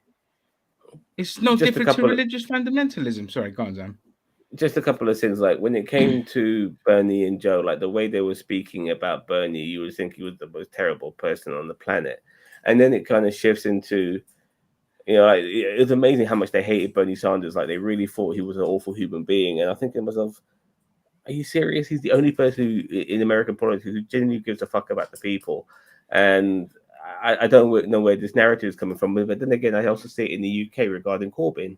Like, what are people seeing in Corbyn that I don't see? Because he only talks about helping people, and yeah, for some reason, people go on about how terrible he is, and then people are saying to me, if Corbyn was in power, he would ruin the country. Have they not seen what's happened to the United Kingdom under the fucking Tories? You know, what I mean, Well, the are problem they? is, and they still believe that now. They still believe things would have been worse under Corbyn. But the problem is, you see, because of like how amazingly awesome and enlightened you and I are, we don't rely on establishment media. Okay, we get our sources from tried and trusted places like, for example, Novara Media, and Novara Media has to follow the same rules as all other news organizations. They're not. There's no exception to the rules. They don't have to. The only difference is they don't have to be impartial, but they still are bound by the same rules that the press is supposed to be bound by. But they're not. We know the press is right-wing bias and all of that. But when I share things by them, what do I get? I get people like Fratis coming and going, oh yeah, but they have a left-wing bias. I'm like, everything you fucking read has a neoliberal bias. The difference between the two is the one on the left is going to tell you everything wrong with from both sides of the spectrum. They're not just going to try to skew the information. And you'd be surprised that people will just stick with establishment news and establishment media. And so when you just read that stuff, of course you're going to think Corbyn's bad for the country. Of course you're going to think Bernie Sanders is the villain, because that's what you're being told. And this is why I put them, they are akin to religious fundamentalism, because they don't know where to source information from. Like, how many times do I clash with people who say to me, oh, prove it. Where's your evidence? I'm like, you're asking me to prove something I've just stated without you coming into the conversation proving the latter. And until you come in and debunk what I've just said, don't ask me to prove it, because I'm not going to fucking say something. And I always do, by the way, on principle. I always do. And I always say it took me exactly 2 minutes and 30 seconds to find the article. So I always do it. But I also say, don't chime in telling me to disprove something unless you come in with a counterpoint and the evidence saying so. But all they do is they'll just give you like establishment media stuff, which is easily debunked. Yeah, it's always been like that, and you can. I mean, it stems all the way to the top. I mean, we saw what happened to Gary Lineker. I mean, he says something remotely. I mean, the guy's a centrist at best, but he's one of he's like a lot of footballers. They all come from poverty. A majority of them do. So even then, there's still a part of him that remembers where he comes from, and he says something, that that was supposed to be, which was supposed to be, it's considered controversial, which is, when you hear some of the shit that comes out of right wingers' mouths on the BBC, what fucking Gary Lineker says is nothing, but because he's going up against establishment Tory rules, because fucking the three people in charge of the BBC are all fucking Tories. Yeah. He gets suspended for it. Yeah, and we saw the hissy fit that people like Rees Mogg had saying, "Oh, end the Fuck BBC him. license." It's like fucking hell. It's like, where do your priorities lie? And that, but the thing is, even a lot of right wingers, which is why I say they are less stubborn than liberals, and I know a lot of them cried foul because majority of them are fucking idiots and hypocrites. But even they were like, "Well, no, this isn't right," because Clarkson and Sugar and all these people can say whatever they want. So why couldn't Andrew Neil? Yeah, and Andrew Neil and all this. Well, they don't know about Andrew Neil, because they're right wingers, so that they don't know that his biases, because they're in that bed. But they could see like Alan Sugar is not a politician or a journalist, and he was saying whatever he wants, and he was to get kicked off the platform. So they understood. Yeah. So there was that. But again, that wasn't. But they understood a lot more than they normally would, given say, the boats thing, because they think asylum seekers coming in, they're living in lavish hotels. They're living in hotels because there's nowhere to put them, because the housing. There's so much empty fucking housing. There's so many buildings that are not occupied. what the fuck's going on in this country? Like, people need homes and proper homes, and there's homes out there built by fucking all these consortiums that are not that nobody's living in. It just makes no the biggest sense. look. I'll tell you again. I work for a charity that deals with this, and our biggest crisis is housing. And what you're having is now there's like triple whammy. So people are getting put in hotels, and this isn't, by the way, just asylum seekers being put in hotels. By the way, it is also normal residents born in this country, Anglo's, second generation immigrants, all this. Well, they're not immigrants, but second generation born to immigrants and all this kind of stuff that are being put in hotels as supposed temporary accommodation, which the maximum limit is supposed to be 6 weeks. But because there's such a housing shortage, they're in there for months. And also, because Kwarteng and Trust fucked us so hard in just the 3 months they were there, where banks had to raise the interest rates on mortgages. So people are paying now 6% on their mortgage.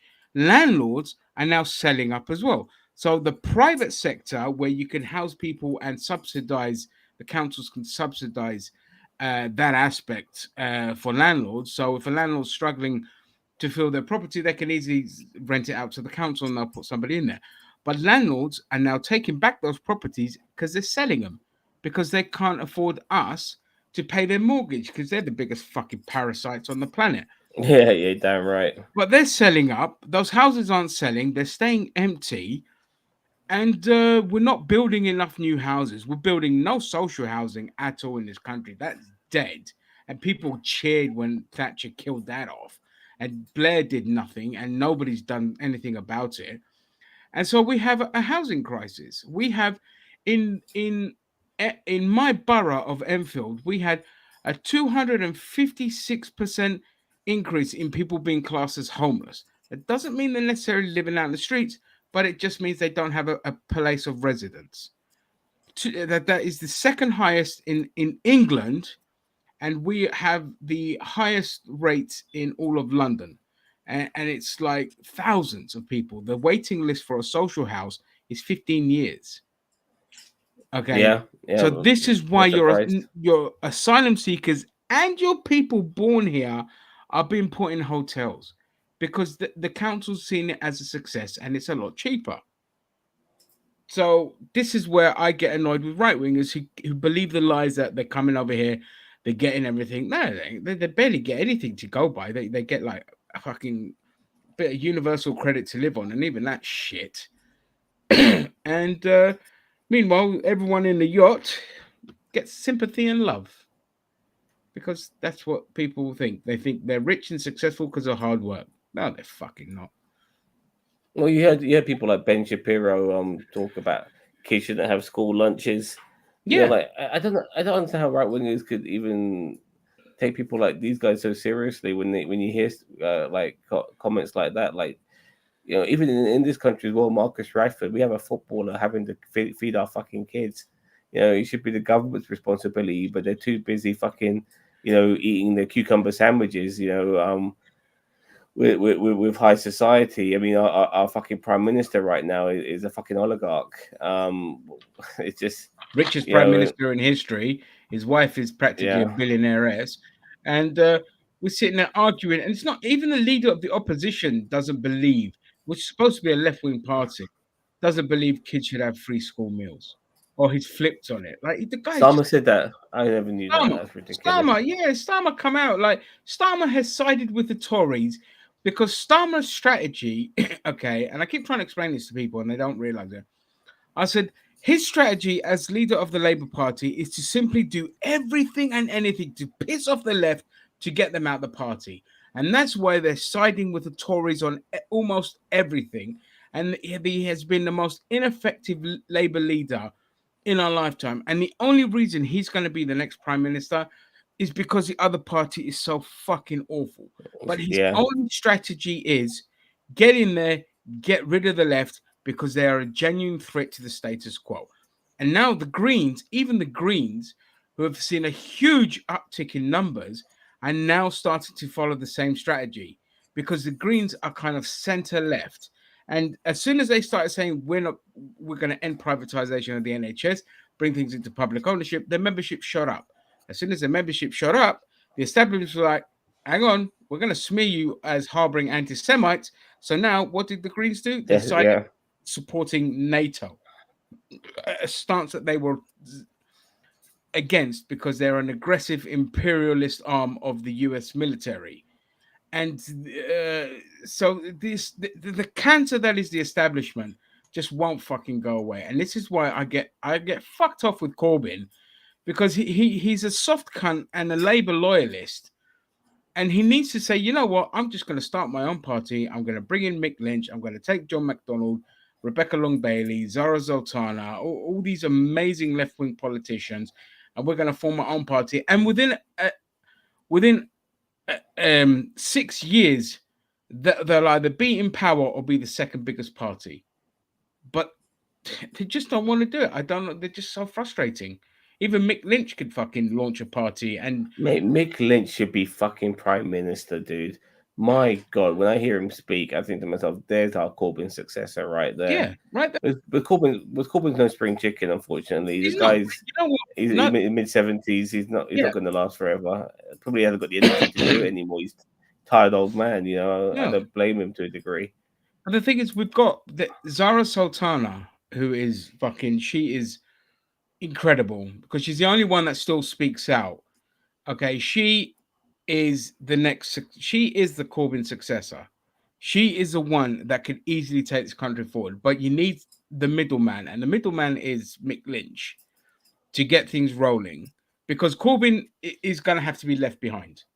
Okay, he should be an afterthought now, and we should be pushing and saying, fine, if you're going to stay loyal to Labour, even though you're no longer a Labour MP, we're just going to have to push and move the needle.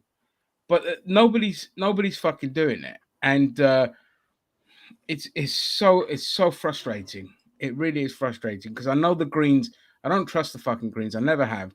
But I said, if your policies are on getting rid of privatization, then you'll get my vote. But now that you come out in favor of NATO, I'm like, okay, you're not going to fucking follow through on your policies either. So at the moment, I am between the Socialist Worker Party and Tusk, which is Trade Unionist Socialist Coalition, I think they're called. Yeah. So they asked me to run in my ward, but I'm like, I don't have the physical and mental health to do it yet. And I said, I'll stay out of that aspect of politics until I'm 50. And then after that, I'll see where we go. But yeah, I think what I might try and do though next year for the run up to the election is go to Ilford and try and get a West Streeting, because he's a Labour MP funded by private healthcare, and I want him out. I don't fucking want him as an MP. Yeah, fair enough. Yeah, right. So politics done. Let's move on to gaming. What? Yes, don't worry. We never, we always reserve about 30 to 40 minutes of politics. Now we're moving on to gaming. So Square Enix, everyone's favorite beloved company, is now officially a one-game company, it seems. And of course, that game is Final Frolic in the Sun Fantasy. I am very much looking forward to Final Fantasy 16 coming out. I loved Final Fantasy 15. Final Fantasy 14 is still making bank for that company. You know that Final Fantasy 11, that was their first MMO and one of the first MMOs, is still going and still makes money. I'm not surprised. You see, when you get the formula right. But in Square Enix's ever growing wisdom, lack thereof, in brackets, they're still pushing to go down the NFT route. And we know this is going to flop. They dropped the trailer for a game called Symbiogenesis, which is an NFT game, and everybody gets the chance to have a unique character which they can sell on the blockchain. So we're now the games industry is now trying to move the needle from pay to win mechanics to play to earn mechanics, which is a lot of bollocks, because nobody is going to want to pay for your NFT character. They're going to be like, well, I want a unique character for myself. and then you end up with this never-ending circle of Cheeto has green monkey, Zam has purple donkey, and I have orange fucking bear. You're going to want to keep that because in your mentality is I've got the unique thing, and so therefore you're not going to want to buy somebody else's bloody thing because it's not unique. And so this game is dead on arrival. But Square Enix have made 1,001 decisions that is basically to the point of they're going to be bought out at some point because they keep going down the fucking Web3, the NFT routes, the cryptosphere stuff, and God, I'm so fed up of people doing that because they should, like, everyone's smartened up on that. I hopefully believe that everyone's smartened up on NFTs and crypto. You know, I don't think NFTs for sure. NFTs are dead. They are officially dead. They were dead on arrival because who the fuck and look, anyone with half a mind could argue to say, why do I want your monkey? Why do I want to pay £100,000 for your monkey? It doesn't make sense, and it's not even. I don't own it. I own a link to the image. I don't own the image. Somebody could right click save it, and that's it.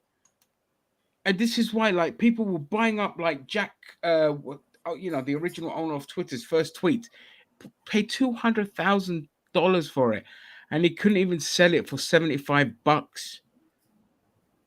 because it's just dead crap. It was mainly like a money laundering scheme anyway. But there's no point in laundering your money in NFTs because you're not going to get that money back. So it's dead on arrival, and I'm shocked that companies like Ubisoft were going down that route. They've quietly ditched it.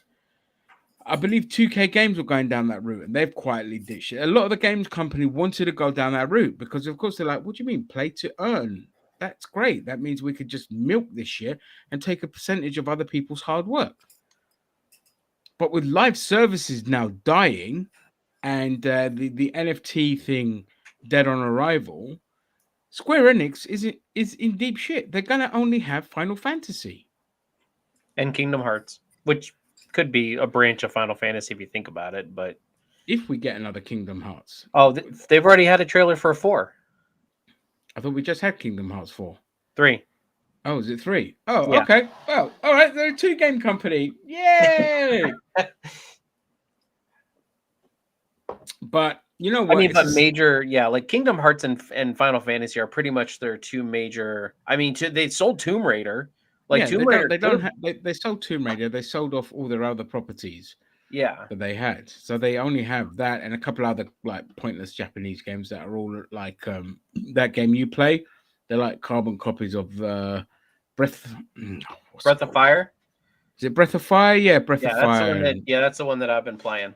Yeah, so they're all carbon copies of that kind of stuff, and nobody fucking. If you got the original, I mean, it was good back in the '90s, but I mean, they need to move past that. You know what I mean? Like, yeah, absolutely. Like, I don't want them to stop doing Final Fantasy stuff, like, but don't fucking go down the bloody crypto road with Final Fantasy. Don't go down the greedy road. Keep it as it is, and I think they're smart enough to know not to fuck with Final Fantasy too much for now. But new CEO, so let's see what. And the new CEO was just as much into all the crypto shit as the previous guy, even more so. So God knows what's going to happen. And even like Dr. Disrespect, I don't know if you guys know who he is. I don't follow the guy, but I know of him. He's like a massive streamer. He had a massive deal, huge deal with Twitch, and then Twitch just canned him, and they banned him from the platform. And they basically banned anyone from even associating with him on the platform. So you couldn't even play games with Dr. Disrespect in your server, in your team. Why? And this is what we don't know. And that's why he's taken them to court. Because he's like, they literally just ditched me. And I think what happened was there was a period of time in the fucking streaming platform sphere where like Microsoft with Mixer and all this kind of stuff were giving millions of pounds to buying up streamers, and Twitch got in on that, and so they bought up Dr. Disrespect and they were going to make him the face of the company. But because Mixer went under and YouTube Live is garbage, Twitch probably just thought that we'll just cut our losses. We haven't, he hasn't got all the money. They just cut him because it's like it's cheaper for us to do that and to go to court than it is to keep paying him the 10 million, whatever we were going to pay him, to be the face of our platform, because it just wasn't financially viable. And I think that's what happened, because his only controversies are, he's cheated on his wife and all this kind of stuff a couple of times and all this shit. But that's not really a reason to get rid of somebody from your platform. That's personal life stuff. But he's on YouTube and he's doing really well. He's making a lot of money, not as much as he would have on Twitch, but he's making a game, and even that game's a fucking NFT-based game. And it's just like, and they're like, hey, you come into a game, it's like Tarkov, where you have to extract with everything you get from the game or you lose it. And it's like this item that you'll extract is an NFT could be worth up to £100,000. And if you extract with it, you get to keep it. And then you can sell it on the blockchain. And it's just like, that's just going to encourage people to cheat on the game. And if you think they're not going to cheat in your game when they can cheat on Call of Duty and Apex and all that, it's just ridiculous. But it's dead on arrival. So why the fuck are you still doing the NFT thing? It just, some people just, it's bubbles. Remember we talked about bubbles. When you're in that bubble and you don't see outside that bubble, you're just never going to break out of it. So yeah. Next on gaming, Toxic Crusader game announced. Did you guys see the trailer?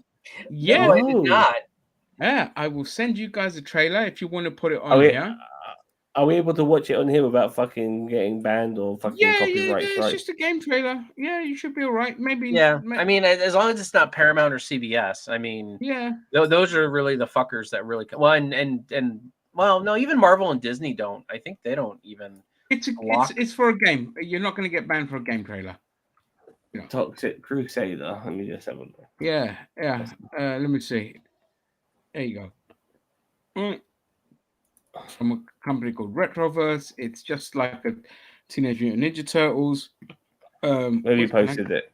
Zam, you should have been here for me and Ginger's talk last week about Ninja Turtles getting the Arkham treatment. It was good. It was good I like the sound of that. Yeah, you should go back and watch it, man. It was we were talking about, like, Turtles getting the Arkham and making it darker, having Leonardo stab some bitches. Oh yeah. Yeah, I've posted it in the contributors DM. Yeah. On it right now. Yeah. We was talking about basically like, 4 different turtles do 4 different things and approach missions in a different way. Sounds like Suicide Squad. Except nobody's armed and they all have to stick to their speciality. Like no, Captain Boomerang must have guns. Yeah. They're like Donatello with leg eyes. Captain Boomerang's gonna sit there and he's gonna be shooting guns. I'm like, no, the gun, the gun shoots little boomerangs out of it. Right, here you go, boy. Yes, let's do it. Oh my god. Oh man, it's just like Ninja Turtles. Oh yeah, baby. Oh, mute the thing. Just mute it, just in case that song is thing, because I don't know, just in case. But yeah, it's just like Teenage Mutant Ninja Turtles. I love these kind of beat 'em ups, side-scrolling beat 'em ups. They can still smooth it out. I mean, I know they're trying to give the retro look, but they've made it a bit too purposely pixelated. Yeah, that's the look now. That's the retro look. Yeah, but they can still smooth it out whilst doing. I know what you mean. This sort of style. Yeah, I mean, but I don't mind it. I like this look. It's just a throwback, but they should have they should give you options to smooth it out. And it comes with a fully animated voice. It has all the voice stuff in it as well. And like the storyline has, cutscenes, like comic book cutscenes and all this kind of shit. So yeah, I can't wait for this. Looking forward to it. Well, look at these heroes. Some of them they're coming back to me now. Here's this dude with he's too. Yeah. I forget their names. Ooh, there's Dildo Nose right beside him. Dildo Nose. I think he was called. What was he called? Snotty or something like that. Accordion girlfriend. badge on the Yeah, other the side. wolf. Oh man, fucking, I love There's the Toxic main villain Crusaders. at the end. Yeah. Yeah, I forget everyone's name in it, but yeah, it's going to be on But all it looks. platforms. I hope it's not play to win. No, it's just it's exactly like Shredder's Revenge. You know, it's just as you see it. What you pay for is what you get. It's not going to be an expensive game. It's going to be like 30 quid or something like that. Hello, Gary. I think Everywhere All at Once winning the Oscars. Good. By the way, we did. Jesse, Jesse, We if you're said still no there, to that. watch these comments. This is who we were talking about. Boss man. Jesse's still here. Anyway, so yes, yeah, Toxic Crusader game announced. I'm definitely looking forward to that. We talked before we went live, but I'll mention it here again. Suicide Squad seems that it's going to get a whole year's delay. Now, they say that it's to polish it off, but I don't fucking believe that for a second because, Polish it off with a fucking blowjob. yeah, I mean, polish it off Jesus with a Christ. blowjob. Exactly, because they have no intentions of dropping the live service aspect of the game. And why would you do such a big fanfare during Sony's state of play and then decide to delay the game a year? So clearly they shit their pants.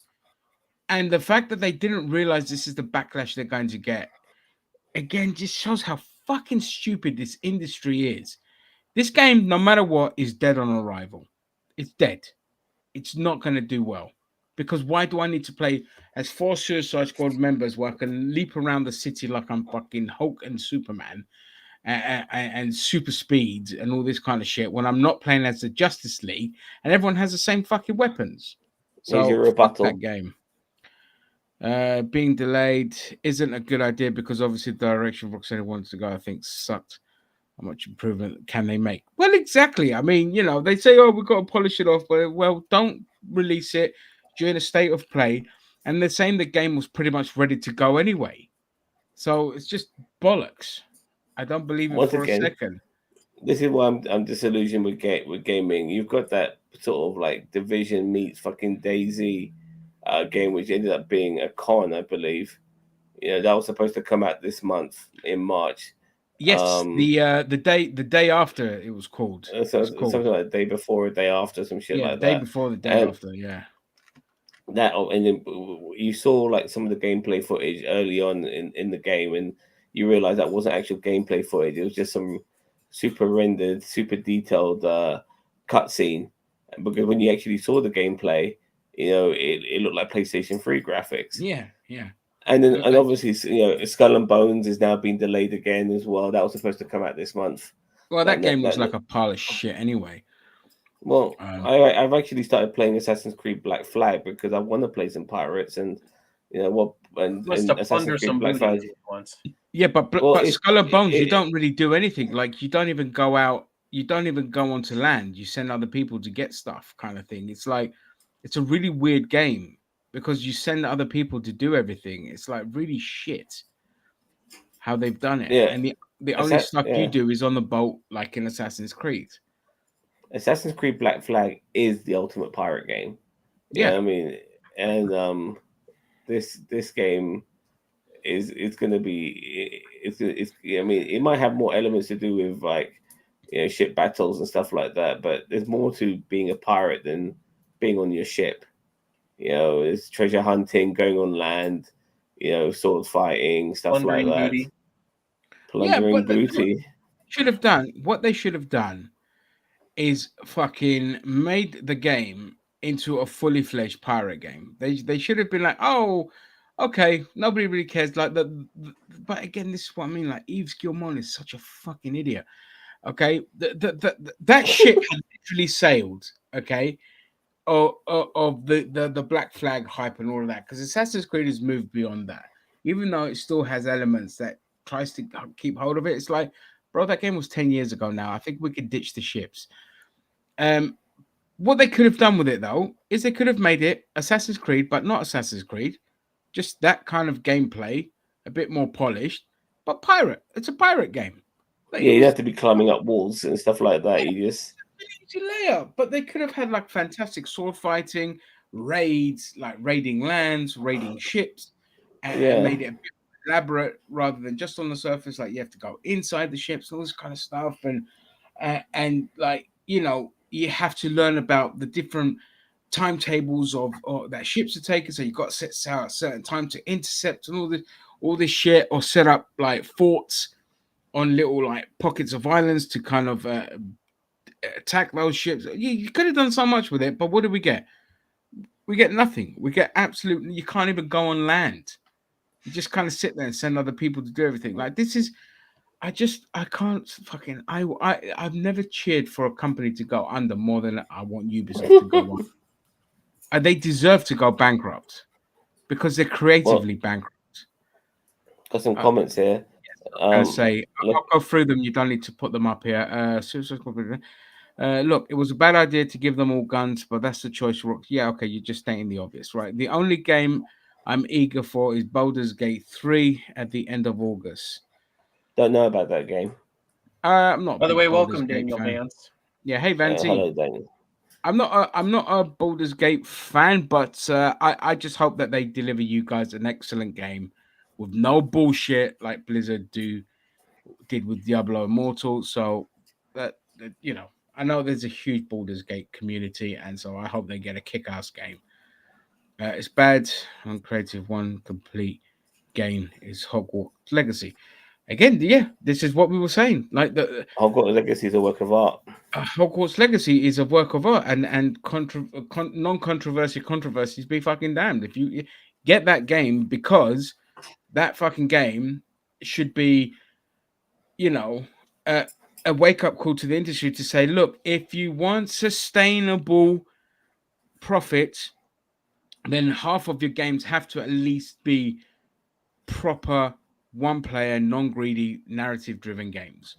Okay, you could keep poking at live services all you like, but you have to do some more sustainable shit. Black Flag hit on the nostalgia of Sid Meier's Pirates for so many. This is 100% true. This is 100% true. But that ship has literally sailed now. We jumped in it. We loved it. We loved the songs. They did Rogue, which is the best Assassin's Creed game ever. Okay, they did it there. They carried on. It was fucking fantastic. They built on it.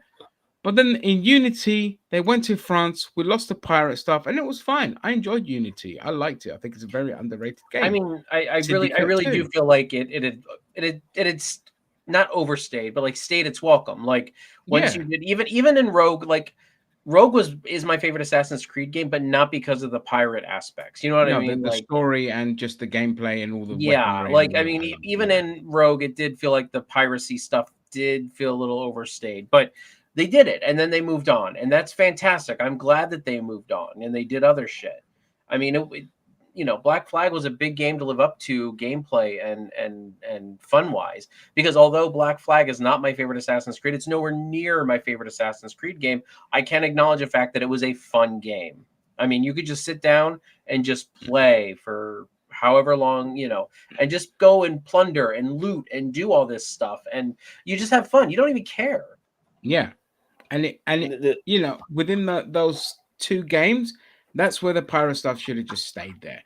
But if you wanted to build on it, fine. You leave Assassin's Creed for that, and you go and do what they tried to do with Skull and Bones. But because they're so useless, they didn't even know how to achieve it. And they have to release the game because they have a deal with the Singapore government. The Singapore government gave them funding to make the game. And if they don't complete it, they're going to get sued to oblivion. So they have to release the game. And it's going to be released as a piece of shit. If I'm Singapore government, I'm so worried. I am so worried about some of these upcoming games that I was looking forward to, because, I mean, I'm so disillusioned from gaming right now, and everything feels like it's going to be crap. Crap, generic, bollocks. And it's good to know that a game like Hogwarts Legacy is like that exception to the rule. But everything else feels like the rule, and the fact that there's an exception and not the general state of play kind of pisses me off. You know what I mean? More games should be like Hogwarts Legacy, but Hogwarts Legacy is a fucking diamond in the rough. Yeah, well, I mean, look, it's not just Hogwarts Legacy. Like, we keep harping that because it's come from a company that's giving us Suicide Squad and giving us gave us Gotham Knights and absolutely fucked up the Shadow of Mordor game because the sequel was absolutely abysmal. Everyone bangs on about the Nemesis system, which I don't give a shit about the Nemesis system. But out of this fire shit and all of Ubisoft's shit and all of Activision's shit comes Hogwarts Legacy because it's come from companies that are absolute dog shit. Whereas obviously Sony still produces amazing single player games. And you also have From Software, who does all the Souls games. I'm not a fan of those kind of games, but I love that it has such a massive community. They're hugely popular. They sell like absolute crazy. Like the last year, the best game was oh god, what was it? From the same company, From Software. I forgot what it's called, but it deserved. Hey, Powerline, bye Powerline. Yeah, I know, but, right? I'm like, yeah, in the same minute he posted, I'm like, Powerline. The Powerline is being Bandit, cut. by the way. Huh? He's Bandit. He's Bandit. Remember Bandit? Oh, okay. All right. Powerline. And yeah, I'm not falling asleep, by the way, Vance. I'm just resting my eyes. Yeah. I forget what was the name. What was the fucking name of it called? But anyway, but these companies are proving time and time again that to keep a sustained income, just build a great community with trust and games that people fucking love. You know, it doesn't have to be a live service. Live services is just dead. I have no interest in Vampire Survivors. I'm not a big fan. Vampire Survivors, not familiar. I know of it, but I'm not a big fan. It doesn't look like you should get Gotham Knights. Well, if you want to be bored, go for it. Yeah, if you like empty worlds. actually, Yeah, I just tried out Gotham Knights. It will be releasing on my gaming channel tomorrow. My first hour and 45 minutes of Let's Play with Gotham Knights. So for any of you looking for a boring Toast Gaming, Toast, MILQUE Toast Gaming. yeah, go there and prepare to be bored. And prepare to be bored by the game. Yeah, I've got it on my PC. I did not pay for it, and fucking no, I couldn't play for it. I got bored out of my head. And Suicide Squad is going to be the same. So, and Suicide Squad, I guarantee you, I'm going to happily watch the cutscenes and enjoy the storyline because the storyline looks fantastic. The voices are great. It looks funny and nuts, but the game itself, kiss my ass. Yeah, I'm going to watch it for the storyline only. I don't give a fuck about the game. So again, back to what we was talking about with like the single player stuff. Like, yeah, Hogwarts Legacy is just, you know, proves time and time again. Look, it's probably sold more now, but it sold 12 million copies, $850 million profit in 2 weeks. In 2 weeks, that's insane. So can I bring you bring up a good point. I was thinking about this the other day. Do we think that this controversy was, I don't want to say fabricated, but instigated to make this sell really well? Like, do we think that there are people behind the scenes saying, what if we instigate this big like controversy? No. Hogwarts Legacy for it to sell banger like this. I don't think so, and I'll tell you why. Because the rage was already there when the game got announced. But maybe they were just like, hey, you know, look at all this rage that JK's getting. What if we kind of funnel this to our advantage? I mean, I wouldn't put it past them. Because there is such thing. It's called outrage marketing. So when you generate a lot of outrage, you generate a lot of interest, and a lot of the contrarians are going to come in and be like, I'm going to buy this and all that. But the reality is, again, once you take a step back from the bubble, gamers are way more insular than you think. So many of them are not aware of J.K. Rowling's controversies. A lot of gamers live in this gaming bubble, have no clue about politics at all. You'll be surprised how little they know about politics. So to them, they just saw, ooh, I like Harry Potter. Ooh, this game looks fucking amazing. I'm going to buy it. So whilst the outrage marketing may have helped boost sales by the thousands. Nowhere near would it have helped sell 12 million copies. And the reason I say that is because Elden Ring, I finally got the name, Elden Ring sold millions and millions of copies, no controversy surrounding it. Harry Potter is a bigger property, more beloved, so obviously it sold more. But people underestimate just how beloved Harry Potter is as a franchise. It's huge. It's up there with Star Wars. It's massive. It's bigger than Star Trek. It's bigger than fucking Star Wars because it's this generation of children that are growing up with it. It's huge. And it's just a shame the author is a piece of shit. But I don't think people should stop living in that world that they enjoyed and brings them great comfort just because the author's a wanker. If that was the case, I wouldn't read Roald Dahl books because Roald Dahl was a massive anti-Semite and a fucking racist. But I love the work that he created. I just don't give a shit about the man. It's very easy to separate the two. Like I can happily still watch a Harry Potter film and enjoy the films. It's just people have a right to not get caught up in the politics of everything. And I know that's horrible saying that when it comes to transgender folk, because they are now a political tool that they're just like fucking being used in a horrible way and discriminated against and vilified for no fucking reason, and it's causing huge upticks in violent attacks and murders. But we also politics won't even call them back the next day. They won't even text. They're just yeah, exactly. They're getting fucked, and they won't even get a text the next day. I mean, they're getting fucked, but they just live in such an insular world that they don't realize, and it's fine. Just to, no pun intended, just to transition onto another thing here, regarding the transgender. You heard about Eden Knight?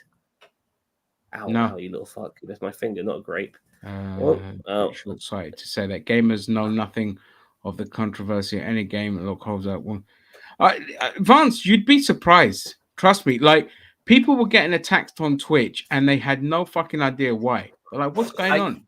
I do. There are some. I actually know some Twitch streamers that were like that. They were playing Hogwarts Legacy and they were literally they were doing hate raids on. And one of my friends, actually, you guys bearded. I think you guys may have at least met him once, maybe. Bearded, he got hate raided. Yeah, and I mean, and they just came in and they ruined they spoiled the whole game for him. They spoiled the whole game for him in his chat because they and that's what I'm saying. It's that's shitty. Yeah, and you're targeting the wrong people. You're targeting the wrong people, and the controversies. Yeah. Again, even if people are aware, we're not talking in the millions here in terms of sales. We're talking thousands, maybe 100-something thousand, maybe, but not in the millions. Would the controversy have kind of spread? People just saw a fantastic single-player game that works, that isn't greedy, and got great reviews, and they just fucking bought it. But they also saw a game, regardless of what reviews would say, where they get to live in this world that they grew up in. How many of us want that immersive Star Wars kind of game? We go in that, and it just is honestly, you have to understand people aren't like us. So many people are just happily in their little bubble. Right, phony Beatlemaniacs. Yeah, the thing is, if a property has a controversy, it can help the property. You want an example? The Saw films made 6 films based on a controversial. Yeah, fucking. The Saw wasn't that controversial. It was a couple of crybabies talked about violence, but Saw controversial, please. It's not. We don't have a controversial author where people saying ban it, ban it, ban it. Yeah, I would say that's two different things. It's a horror movie. Horror movies are always supposed to be horror. Yeah, I mean, exactly. And also, like I said to the people, look, if you want to go after J.K. Rowling and make her life hell, fucking go for it. You have my fully fledged support. But you just attacked a bunch of people that have no fucking clue about anything, and that just paints you in a bad light. Sadly, you got to know. Totally agree. Politics is a game, and you got to know how to play the game, and it's all about strategy. And I keep tired of telling people how to strategize and what to do and how to go after things. And time again, they do the fucking polar opposite. And what happens? It's understanding human behaviors and human psychology. Once you get that, once you understand that and how people will react, then you'll know how to better strategize. But no, they got wrapped up in the rage. I understand the rage, of course I do. But you're targeting people that are helpless. They have no power to change anything. Instead of going after the fucking author and just keep harassing her because she's a bitch. Gamers need to realize that how they spend their money is their power. Stop buying pre-release games. If you don't trust the company, stop buying. Again, 100% agree, but sadly, Vance, you know what gamers are like with FOMO. They have the worst FOMO, fear of missing out, of anyone else because they think that I need to have this DLC. I need to buy this battle pass. I need to buy this loot box. I need to. And this is what they're called whales. They have a fucking name for them in the industry. They're called whales. Oh, And Brendan Fraser's? Yes, they have Brendan Fraser's. And this is, you saw the conference with the fucking Swedish or Finnish guy who was talking about them and saying that these are our target audiences because once you get them, other people will follow. Other people get swept up in it, and it's no different to gambling. It's the same addiction, and people need to realize that all they have to do, and to a point, Vance, actually, to a point, it is working, and I'll tell you why.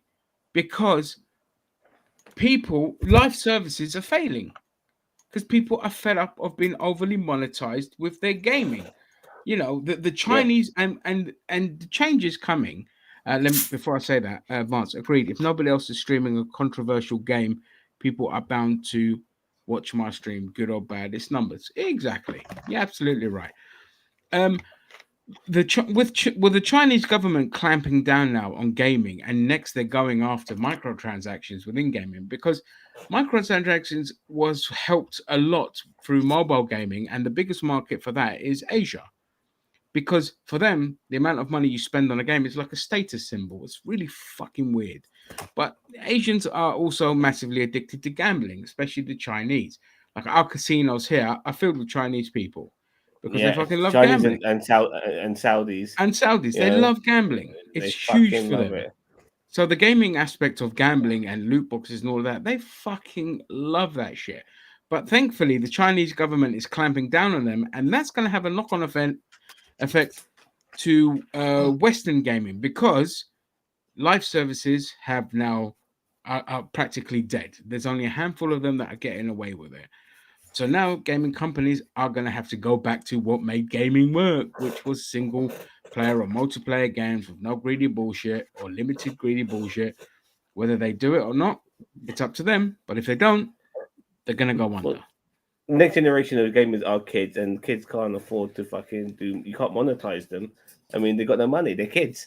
You know what I mean? So yeah, but they find. Unfortunately, you'd be surprised, Sam. Yeah, I know. I know what they do. I know exactly. I can speak from experiences. My nephew was so addicted to FIFA that he stole his mother's card and spent £3,000 on FIFA, on Ultimate Teams, because he was so addicted. And gaming companies know this, and they target them. And the fact that the government hasn't clamped down, the simple clamping down should be the game that comes out that it's £60 or whatever. The only maximum spend allowed per game is £100. No company can charge you more than £100 extra on a game. That's it, because it's just clamping down on greed. It's not like they distribute the profits to their workers. They just give it to all their fucking shareholders anyway. So I'd come down really hard on the gaming industry. I'd be like, oh, tax breaks, go fuck yourself. Because in the UK, we gave the gaming industry huge tax breaks. And what did they do? They fucking all focused on mobile gaming, released a bunch of cheap shit, maximized their profits, screwed over their workers, and we've got nothing to shove it. The British gaming industry is literally just rock steady studios, and they're owned by fucking Americans. So £3,000 is funny, yeah. And that's how much that's the second time, by the way, Vance. The first time he also spent £700 as well. So, about $850 because he was purely addicted to Ultimate Teams. £3,000 a few years ago. Well, maybe about 8 or 9, 10 years ago. It would have been about $6,000. FIFA 13. It was FIFA 13, so it was 10 years ago. No, tell a lie. 15. Yeah, 15. Yeah. Possibly maybe about $4,000, $5,000 back then. Because the pound was like almost like you could almost get $2 to a pound. The pound was so fucking strong. Excuse me. Well, a lot of countries came down on loot boxes, but by the time they got their asses in gear, the companies already moved on from loot boxes. They've gone into microtransactions like battle passes and cosmetic stuff and all of that. So as soon as loot boxes got a bad rep, they've moved on to cosmetics. So before where you can happily customize your character for free, now you have to fucking pay for it. They always find ways. I mean, 2K Gaming with their basketball game. Remember the one that came out and it was just fucking slot machines in a basketball game? Yeah. Do you remember that? That was actually to stick it to the fans by saying, you call our shit gambling, well, we're going to do fucking gambling. I mean, this is capitalism saying, fuck you, we can do what we want. Yeah, fuck you, we'll do what we want. That's exactly what happened. Yeah. And 2K Games, who are basically just carried by FIFA, made record profits. And what did? They just laid off a bunch of staff as well.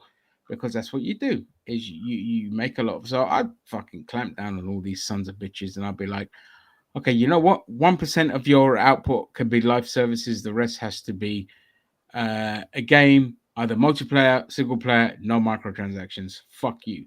Suck my dick. Because they've been getting away with it for too long. I mean, if you insist.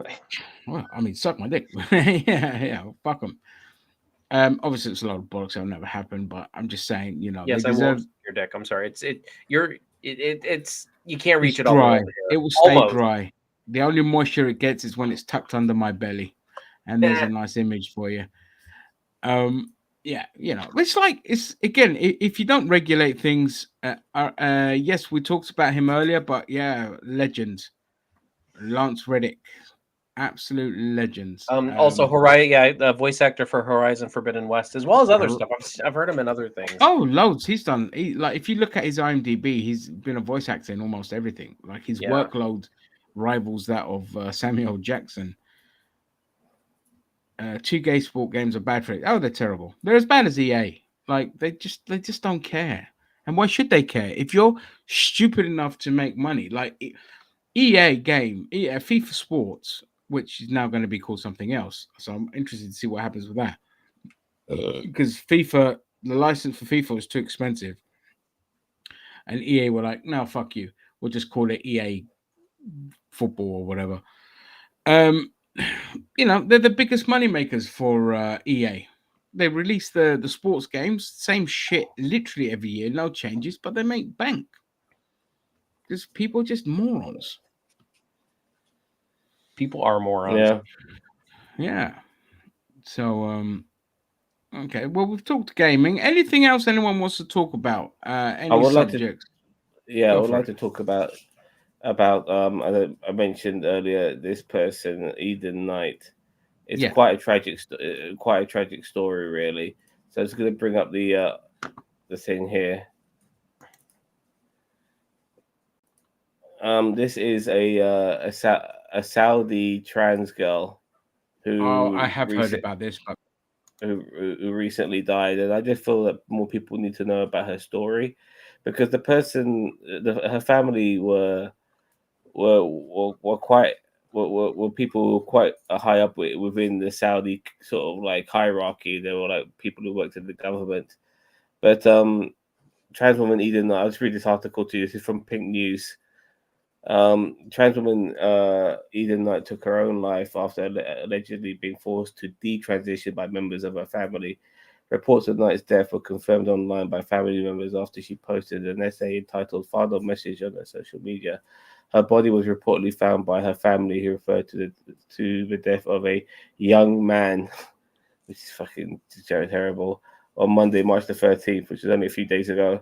Knight, 23, who lived in the US until last year, said in a Twitter post on Monday, seemingly scheduled in advance, that she had killed herself after being pressured into returning to Saudi Arabia, then denied access to a hormone medication.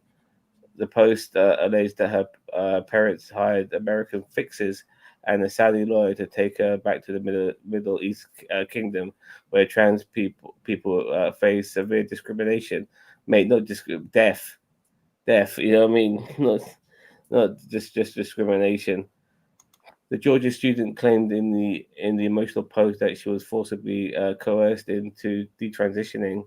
According to her message, she was contacted by the fixers in the summer of 2022 to discuss the divide between her and her conservative Muslim parents.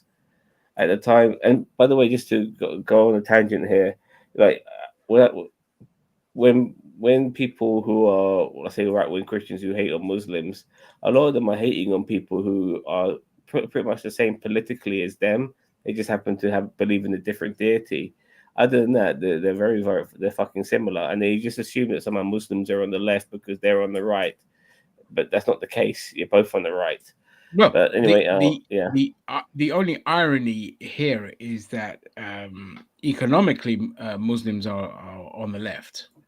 That's the only difference between the two religions. Whereas Christianity has been bastardized by capitalism since its inception. It's a capitalist religion, anyway. They don't do interest and stuff like that. But it's funny you mentioned that. But with all these fucking Saudis with more money than God, you would think that they would do a lot more to help the people around them. You know, but they they're do no though. different to Like Qatar really? and Saudi Arabia, they all get money from the government. They get dividends from the oil. Like every Saudi citizen is well looked after. Saudi citizen, not the immigrants, not the people that come over and work. They're No, treated I'm not like talking shit. about them, but I still see. You know, They I've been to get the Middle East. And they I've get been to the money for Middle a East. house. No. And listen, in terms of Yeah. finances, they adhere strictly to the Islamic code. That is, they offer people money to buy a house and interest-free loans to get a house. They all get money from the government every year as well to live on, and all this kind of shit. So they get looked after in that regards, but they're just conservative in on social issues. Okay. All right. I'm not defending them; they're scum. I'm just No, saying they adhere to Islamic laws on money. I just I'm sorry. Maybe I'm not getting my point across. Like like when it comes to maybe taking care of Muslims, I'm thinking of it beyond just the borders of your country, within the border of your countries. I'm thinking beyond Of because course, there's so yeah, many they're there's so many hypocrites. Muslims out there who could have better lives if their fellow Muslims who've got fucking billions would share that wealth out a bit to those who are fucking living living in cave holes and shit like that. Yeah, Anyway, yeah. according to a message, sorry, I already read that line. At the time, she had been living with her friend Bailey Dawes after moving to the US to study. She had come out as a trans during the COVID-19 lockdown. After talking to the fixers online, Eden moved to temporary housing in Washington, D.C., alleging that she was coerced into detransitioning with the promise of shelter and food. Eden alleged that agents showed her examples of feminine men, claiming that they were hiding the desire to transition, and it was somehow better this way. Additionally, she claimed they constantly berated her while saying that she looked like a man, which she said caused her to have a mental breakdown. I mean, there's a lot more I can read here, but the point We get the is that gist. here, It's yeah, tragic. I mean, Fuck. this young girl, I mean, she's she's she's 23 and she's dead, and this is like becoming a common thing. Hello, Mr. System. This is becoming a common thing now, like because of the hatred towards trans, because they've taken over where gay people left off, because you know for a lot. I mean, in most of like Western society, hating on gay people is just is frowned upon. But so trans have become the new boogie person, Yeah, so to speak. And expand our windows. I'll talk about that and yeah, why it's been so successful in a tragic way. 1 second, there we Yeah. go. Okay. So basically, when the controversy kind of first came out, it's the standard thing of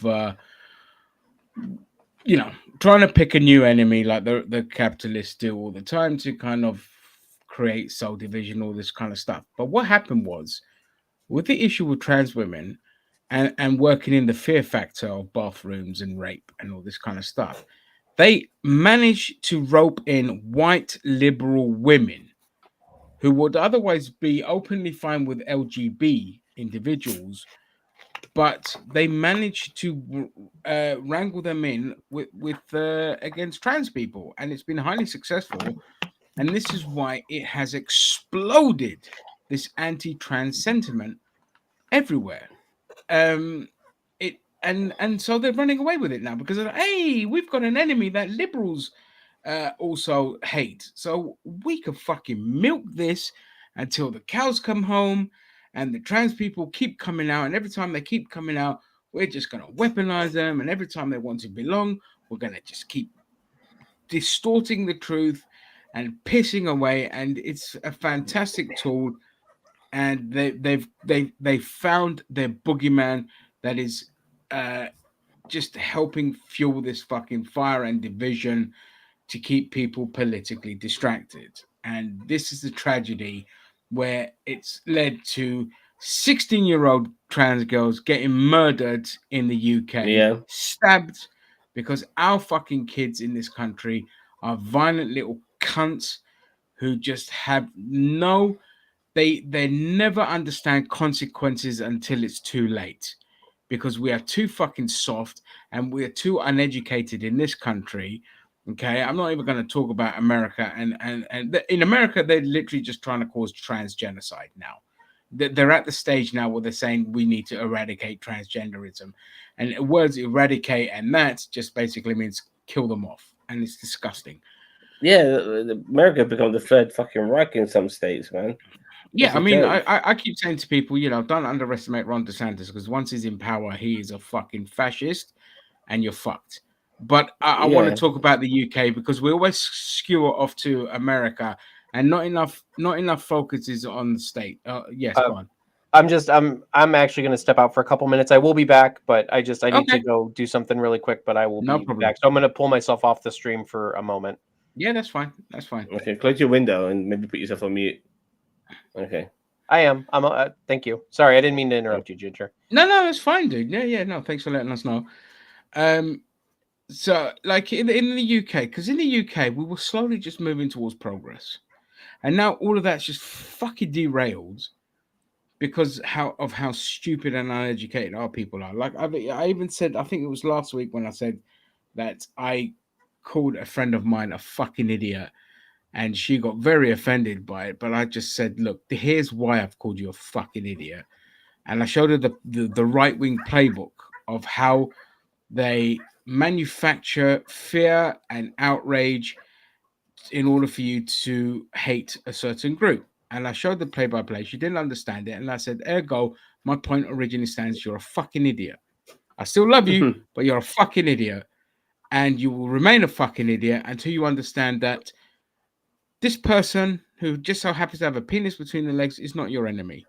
Your enemy is the guy in Parliament who's passing laws that are the reason why you were begging me for money just a few months ago. Okay? You still don't see it. You call me asking me for money. I don't fucking have money. I earn a pittance. I'm paying for my own fucking house here, helping, with like mum with her bills because her pension's shit. So we're both stuck in this rut. And that you think that the immigrant and the trans person is the reason why society is collapsing. Yeah. Like they're totally disillusioned. Totally disillusioned. Yeah, completely. Well, let's see what funny, but I watch a lot of GC videos, and their arguments are stupid. It falls. I have no idea what you're talking about, mate. I have no idea what you're talking about. But again, it's just you keep. Yeah. Anyway, I'll just it's just some of the stuff I've seen people like from Matt Walsh, which is despicable. But then I see stuff like from Michael Knowles, who's like a mini Matt Walsh, and he used to be an actor, by the way. And there is footage of him making a sort of a cheap film when he was in university about 10 years ago, where he meets some guy and they end up having sex together, and as Michael Knowles, and The then biggest, also that he's in drag. There's a clip of him in drag as of well. course, because the biggest and the most anti-trans people out there are all closeted homosexuals or closeted trans women, you know, and but they feel such a shame that they need to be the biggest vocal. It's like if you're a crack addict and you're so embarrassed for the fact that you're a crack addict among people that are pure and don't do crack and look down on people that do crack, that you have to shout the loudest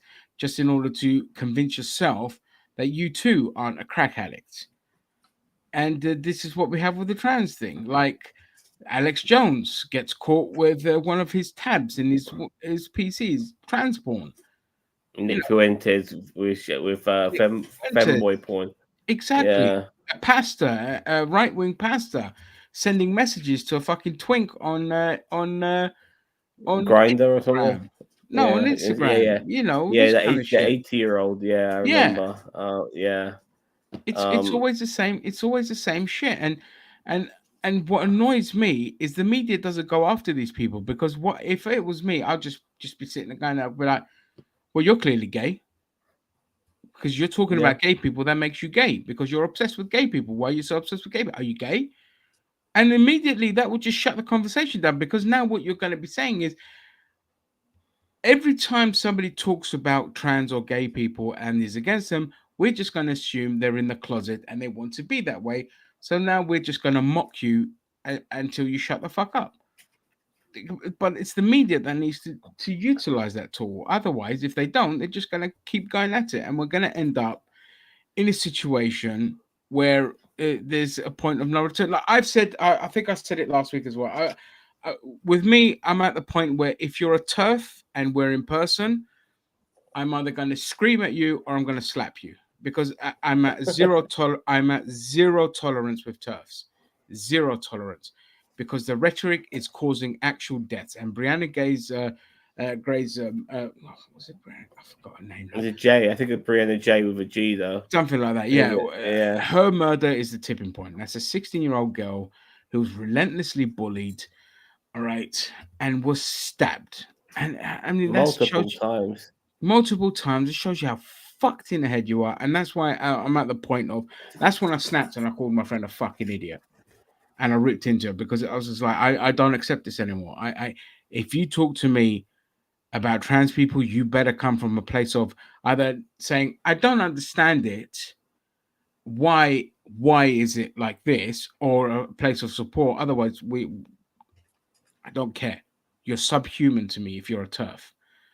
Because there has to be a point now where you have to start shaming people and going after them. And I know they have a victim complex, but if you embarrass them and make them look like tits, you can start shifting the narrative. And the media needs to play its role, but the media is fucking weaponizing this situation. They make it worse. And I'm talking like your ITV, your Good Morning Britons, and all this kind of stuff. Yeah, it's crazy. The struggle we're going through, but then again, as Bossman says, it's because they're a minority. I mean, this is stating obvious, by the way, Bossman. But Bossman, just always remember, when you're saying these kind of things, you're just stating the obvious to us. We know this. Yeah, and I want to also add, like, when I hear stuff like genital mutilation, like these same people are also at the same time pro circumcision. Like that is genital mutilation, and that's genital mutilation, something that I've actually suffered against my will, because like kids are not getting bottom surgery for a start, but some kids know that they're not who they are at a very early age, and parents that care will support their kids, but and at the same time, the right wing, and I know we're going to skip to America too much, but they believe in parental rights. But when it comes to this, they don't give a fuck about parental rights. It's like they want to take away your rights. Yeah, exactly. They're all good with indoctrinating your kid by letting them do homeschooling and stuff like that, and and throwing the Bible in their face and shit like that, and making them flag worship. But when it comes to anything else, fuck your freedom, fuck everything. fuck your family. We're going to take your kids away from you, which is something Ron DeSantis wants to do, by the way. Again, like I said, In his next bill, he's weaponizing it. But what's he going to do? He's just going to make it worse for trans people because everyone's going to be cheering on the genocide of a minority group while he's sitting there getting fucking insanely rich and lining his pockets and the pockets of his donors while you're all sitting there picking up the crumbs of a minority group that is completely defenseless. It's fucking frustrating that people. The only thing is like I'm glad Republicans are still pushing the abortion stuff because that's what's going to kill them, because that's what killed them off in the by-elections or midterms, whatever they call it. That's what killed them, and that stopped them from getting majorities. And that, because I mean, they even like fucking went to war. They literally saying we're going to war against wokeness, and you have this fucking dumb bitch of an author who's wrote a whole bloody book against wokeism, and a journalist just said, well, "What is wokeism? Can you explain it to me?" And she literally couldn't put two words together to explain what woke is. But you're creating policy. And what is it? What is going against woke? It's simply going against progress. That's all it is. You're just simply saying to me, I'm a racist. I'm a bigot. I fucking hate trans people. I hate bi people. I hate gay people. I hate women. I hate any kind of social security net, safety nets. I hate all of that shit because that's everything I label woke. Even the banks going broke, they're trying to blame it on wokeness. It's just like, shut up. Just shut the fuck up. You know. Well, now you mentioned it, let's just have a little trip down memory lane. So people out there who are not aware of these things can be aware of these things. Let's just check this little clip out. Tell me if it goes full screen, yeah? Oh, yeah, and there's a clip right there. Perfect. Does it go full, is it full screen? Hello? Can you hear me? Yeah, sorry, I've muted my mic. Yeah, it's gone full screen. All right. We're on the side panels, though. Is that what you wanted, yeah? Well, because it's come up a couple times, and I just want to... Sorry, have I not put it on the main? Well, we're on the left-hand side. Yeah. It's rock. Make sure we're on the same page. So, sorry. Americans consider themselves very liberal, and probably fewer of them consider themselves to be woke. And so, you know, when we talk about traditional, what does that mean to you? Would you mind defining woke? Because it's come up a couple times, and I just want to make sure we're on the same page. So, I mean, woke is sort of the idea that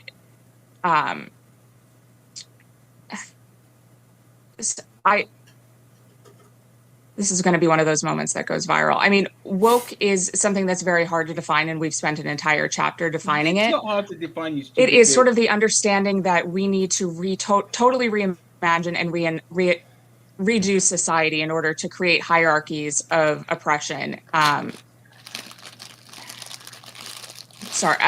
It's hard to explain in a 15-second soundbite. Yeah, look at time. Of Americans consider themselves very liberal. Okay, and that is it. Oh, so that is gold. That is gold. And yeah. I like that too as well, Daniel wants. Yeah, because at the end of the day, what they really want to say is that I'm sick to death of all the of all these fucking all these darkies. You know what I mean? All these fucking queers and all these fucking women on my goddamn screen. You know what I mean? If it ain't fucking white heterosexual men, then I don't want to fucking know. And everything else is a fucking disgrace and all of that sort of stuff. And that's the reality of it. You know what I mean? Because it's a disguised words to cover their bigotry, because they want to just say racist things, and now woke ends up being the word where they're allowed to. I don't want to disrupt the Anglo-white hierarchy that has defined this country and the whole fucking world for the last 500 years.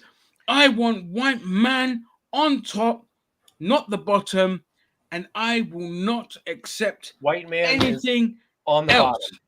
The patriarchy of the white Anglo male must be the top. That's basically what it is. That's Guys, all it is. What is wokeism, though? I mean, come on, what is it? It's being awake when people are not awake. And what it means is you see things in your wakeness that other people do not. I mean, it cannot be more simpler. I need to draw you a diagram. I will draw you a fucking diagram. I was listening while I was off. Draw you a fucking diagram. And by the way, talking about transitions, Boss Man's changed, by the way, because look what he is now. What? He's a toilet. Jesus Christ, Boss Man. Make up your mind. I mean, his grammar is a toilet for sure. Yeah.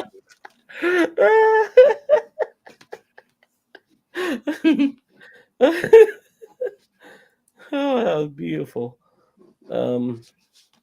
Woke sensitivity to the issues affecting minorities. That's a lie. That's a lie, Tony. It's not.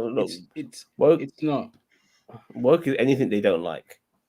Anything they don't like. Yeah, I mean, it's woke. Look, see, look, that's woke. That's not woke. Okay, it's that simple.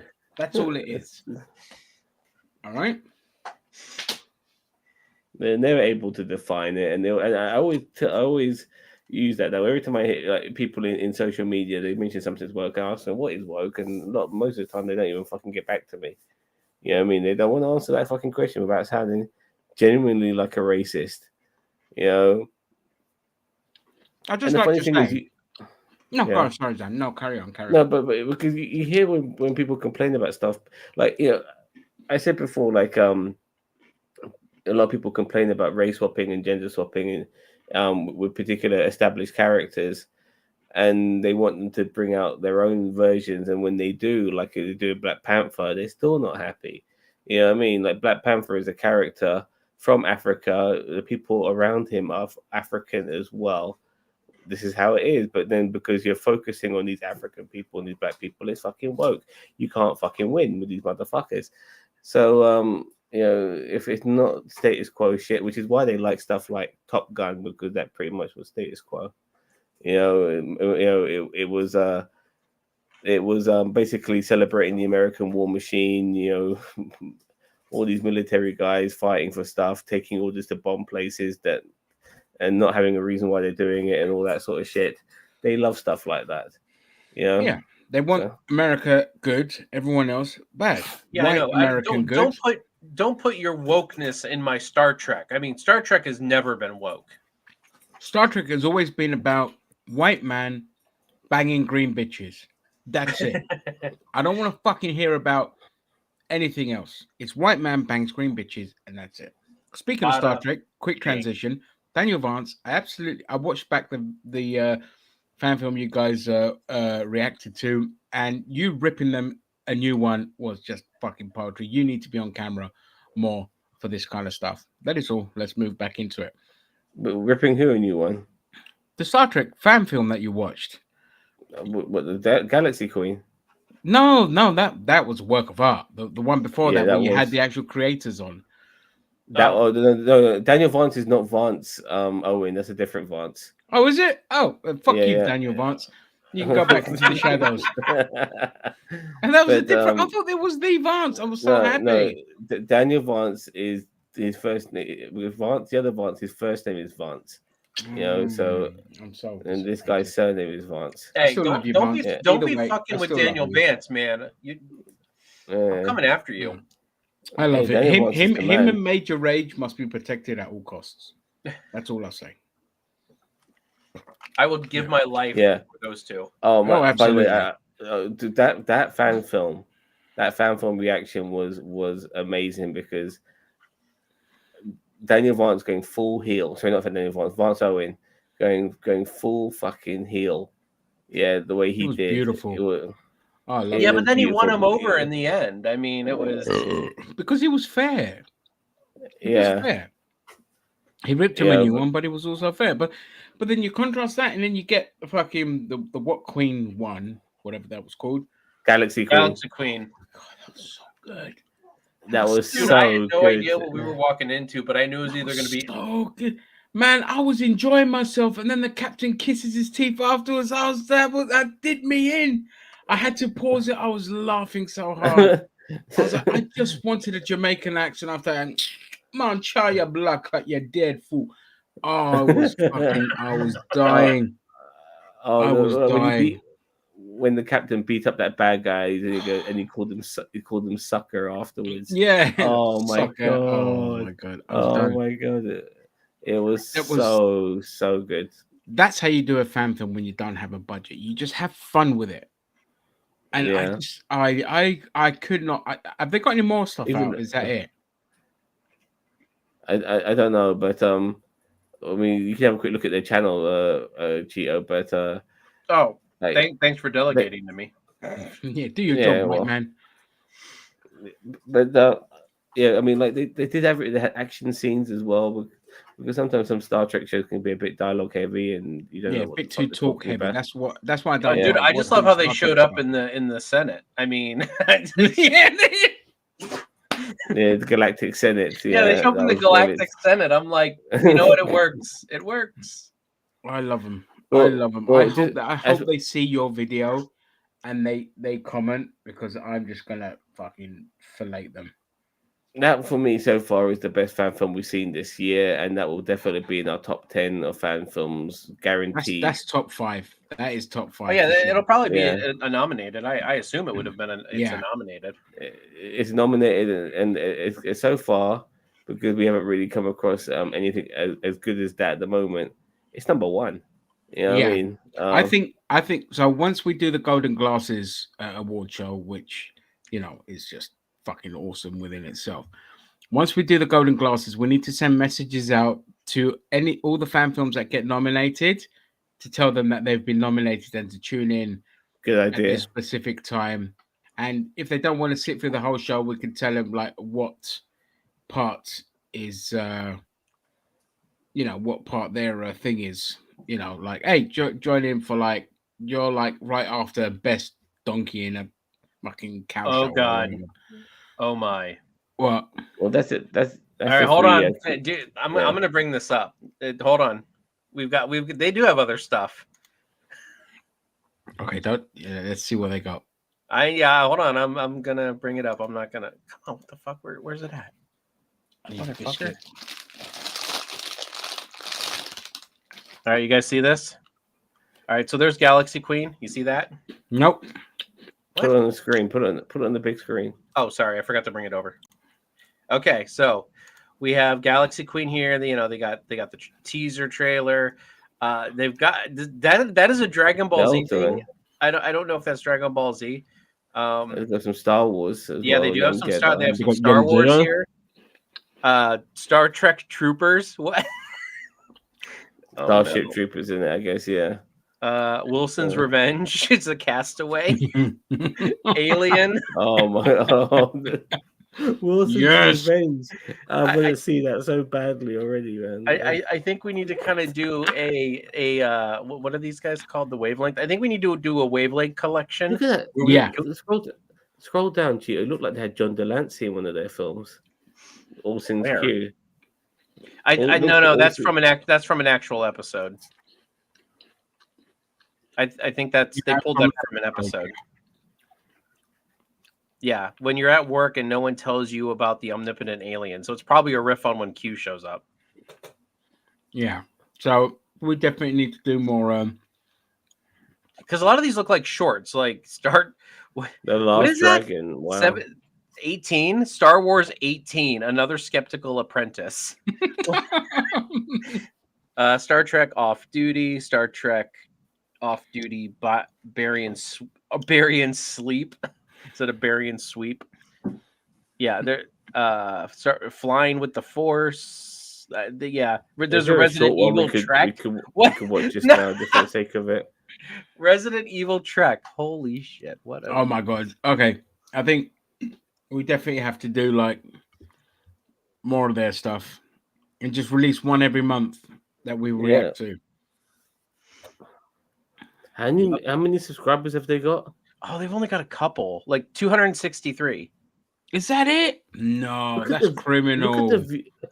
look at the views they're getting as well. It's an absolute 1.8, joke. Like these guys, 334. I mean, yeah, not a ton, but they that's need way more criminal. views than what they're getting. oh, absolutely they You know, do. way, yeah. I mean, we're talking thousands and thousands of more views. Yeah, You know? yeah. They need more. They deserve it. It was so much fun. Can video games harm the elderly? That's like their first video that came out 2 years ago. Oh, Okay. right. The wavelength. Okay. Yeah, we'll definitely have to react to more of their stuff because that fucking Galaxy Queen was brilliant. Yeah. Yeah. Anybody got anything else they want to talk about? Not really. I mean, What biscuits you eating there?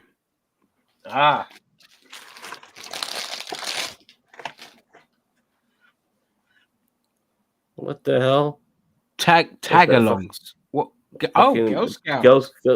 Girl Scouts. So what Are flavors they are made from- tagalong? peanut butter and wafer and chocolate. Ooh, that sounds nice. Are they made from real and real Girl Scouts as well, mate? Yes, they're made from real Girl That's Scouts. Girl Scouts? Yes, because Yeah. they love exploiting child labor to raise funds. One thing I wanted to ask about: what the hell's going on with Putin? Huh? Oh, 1 second. I'm eating the classic chocolate digestive. Well, there's an arrest warrant he's out been for jerk- Putin, but you know, Iran have put arrest warrants out for US world leaders. Doesn't mean anything. They can't do anything. Okay, so this is not like people are going after Putin at this point. Like I'm like sitting there going, wait a minute, like are we gonna have like bounty hunters going after Putin? Like what's No, I mean, Iran have an arrest warrant out for Donald Trump. That means if they go into the country where the arrest warrant was issued, they can arrest them. But yeah, you can say. So is that why Donald Trump's not allowed inside of McDonald's ever again?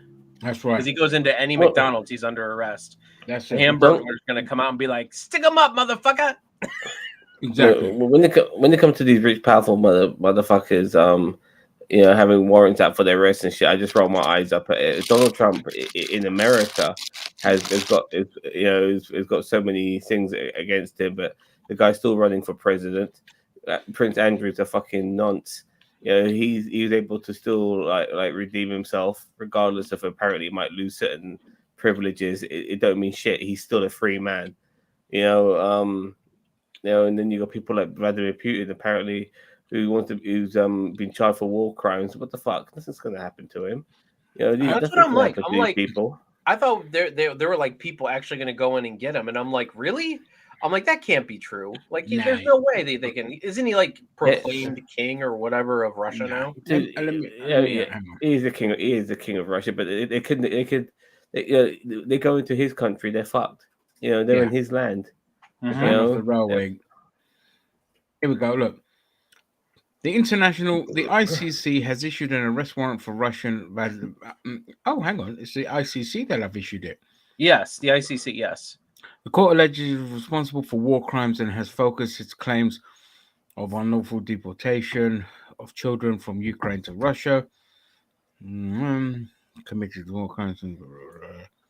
ICC said there are reasonable grounds to believe Mr. Putin committed the criminal acts directly, as well as working with others. It also accused him of failing to use his presidential powers to stop children being deported. When asked about the ICC's move, US President Biden said, well, I think it's justified. He noted that the US is not signed up to the ICC. Well, of course it's not, because you can issue arrest warrants for fucking every bloody American politician for all the atrocities they create. Yeah, right. I think it makes a strong point. Putin clearly committed war crimes. Yeah, and then it's just a bunch of gibberish. The ICC relies on corporations of governments to arrest people, and Russia is obviously not going to cooperate. Oh yeah, absolutely not. Yeah. So, like I said, they can't do nothing about it. So we're just basically, it's a smear campaign at this point. They're like, oh, Putin, you're a bad person. We have a warrant out for you. Yeah. But Yeah, don't look at America. You know, we're innocent. Oh, of course we are. I mean, we are the innocent. That's right. Well, the the only person who's kind of getting his just desserts is Andrew Tate. You know, and that That's guy has that's been in. epically small fry compared to Vladimir Putin. I mean, come on. No doubt, but here's a person who in my opinion, who bragged about all his criminal activities and all the sort of fraud activities that he's done, and now he's in jail, and he's been in jail pretty much throughout 2023, I believe. Yeah, since 1st of January, he's been in jail. So, Yeah, exactly. France says they'll go after more money, same as they always do. Yeah, of course, as always. Yeah, but people like Vladimir Putin, he's got someone like him, he's got like trans-jillion amount of dollars. It's not about Putin's money. It's about, look, the attacks on China and Russia are because, well, China, they don't want it as the next superpower. And because China and Russia don't belong to the central banking system, and no, it's not a fucking weird Jewish conspiracy, it's an actual thing, the central banking system, because they're not a part of it, they want to destroy they want to destroy China and Russia's economy. And Russia, they couldn't believe their fucking luck when Russia attacked Ukraine, because they rubbed their hands with glee, because this is perfect. Because it's like, we don't want to negotiate peace. We'll keep the war going as long as possible because it's expensive, and we just want to destroy Russia's economy because that is the goal all along. And then after that, if we're lucky, we can plant our own puppet, because a lot of Putin's elites are mysteriously, well, they've been murdered basically by Putin, because Putin is fearing a coup. But even if they do a coup, it's not over. So they want the war to carry on. But now China has thrown a wrench in the proceedings, because China is now going to try to broker peace between Ukraine and Russia, and Zelensky even put the Americans to shame. And why is that? Because the Americans told Boris Johnson to go into Ukraine and stop any kind of peace deals, because about 2 months into the war, they were going to sit down and do peace talks. But Boris Johnson went there and said, no, keep the war going. And that's what they've been doing. And that's why Zelensky's out there saying, well, okay, well, give me more money, give me more guns then. If you want this war to carry on, we keep going. Has Vance donated $2? Vance has donated. Daniel Vance donated $2 and said Rumble with a wooden chair. Well, we will pretend that's a steel chair. So absolutely beautiful. Thank you so much for the donation. It goes towards Zam's Hookers and Cheetos cookies. And the Sodomy Foundation. The Sodomy Foundation. Okay, all right. Well, hang on. Let's make sure to keep a clear distance, an entire Atlantic Ocean between Girl Scout cookies and Sodomy Foundation. We're not going down that road. This isn't who we are. Keep the two as far away from each other as well. Sam likes to sodomize chickens, and Cheeto likes to eat Girl Scout cookies. Yeah. Clear. Let's hit Putin where it hurts and go after Steven Seagal. Yeah, let's get Seagal. Let's do it. Yeah. Vance should be president. That is strategy number one. Because if they take down Seagal, the war's over. Yeah. Because the only reason America is not invading Russia is because Seagal is there. And he'll fuck people up. Mm-hmm. It's facts, with his belly. With his belly. With his belly. I'll snatch every motherfucking birthday. Yeah. 2023 is Bossman was saying is, as far as media, nothing really impressive has stood out. All the filming games have been so. We've had. I mean, I guess. Yeah. Well, no, I mean, look, it's still mine. Is Putin a fan of Seagal? Big time. Oh yeah. He's a Russian citizen. He made him a Russian citizen. Give him the keys to the country, basically. He's a huge Putin fan. Look, when Putin goes, all of a sudden, all of his peeps are going to realize that Putin left Russia to Seagal. Oh yeah, absolutely. No, I haven't lost weight. I've just trimmed my beard, so it makes my face. He said you're looking trim. I'm looking trim, but my beard's trim. Yeah, that's for sure, and nice lighting as well. You see, but unfortunately not. My leg's too shit to fucking exercise. So what I was gonna talk. What the fuck was I gonna talk about just a second ago? Let me go back. Oh yes. So back to Beatlemaniac's thing about 2023. There was one thing I forgot to talk about earlier, and that was Phase 5 possibly getting hit with huge delays of up to a whole year for a lot of the properties, and Loki is actually looks like it's been bumped up. So instead of coming out in the summer, it's coming out soon. Really? Which makes sense because there is fucking I hate Disney Plus. I hate it. I moved from Netflix to Disney Plus, just again to give something for my nephews and my mum to watch, and I'll take it or leave it. I don't really give a shit. But it's crap. The only thing they've got that's come out is Extraordinary, which is the best thing of 2023 so far. And that's actually on Hulu here in America. So I know it's on Disney Plus for you guys over there, but it doesn't even count for Disney Plus for us. Like, that's a Hulu thing. That's tragic. So basically all you've had so far is The Mandalorian. Yeah, that's really it. Like, and I agree with you. Like, they're released and Bad Batch, but they're released this year already. It's 3 months in and we've gotten jack shit. I agree. Like, I'm like, Secret Invasion should have been out last month. Like, what the fuck have they been doing since November when She-Hulk went off the air? And that's been pushed back as well. Why? I don't know. Apparently that's being pushed back. Oh, I think I might be wrong on that one. But everything else is getting delayed up to a year. Like, something else has got pushed back to 2025, which is the Kane saga. Kane Dynasty? Kang, even. Kang. That looks like it's been, so we're waiting for official confirmation. But when you get the rumor mills from reputable sources like Variety and not Variety, what's the other one? Deadline, sorry. Zam's Toilet. Zam's Toilet told us too. Yeah, well, it's a dead ass line. When you get sources like that trying to say, there's delays coming, I'm not surprised. The Phase 5 slate is mostly shit. There's like one or two good things on there. Everything else is shit. They did Moon Girl and Devil Dinosaur. They did have. Wait, did that come out? I think it did. Did it? Oh, fuck! Did I miss it? Because I like the look of it. Devil's Dinosaur. Yeah. There's Moon Girl and Devil Dinosaur. It's a comic book. It's yet again like another thing. Hey, look, there's this black girl, smartest kid in the world, and all this kind of stuff, and she has like a dinosaur thing, and it's actually a lot of fun. February 10th. It came out, and no fanfare. That was it.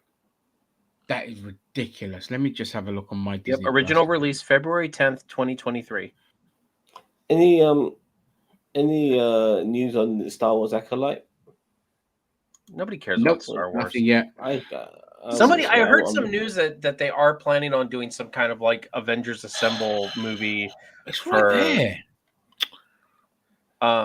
Star Wars. It's like they're combining the shows, like not combining the shows, but like bringing characters from Book of Boba Fett, Mandalorian, Acolyte, like all these shows. Feel like that. Ahsoka, like I don't know.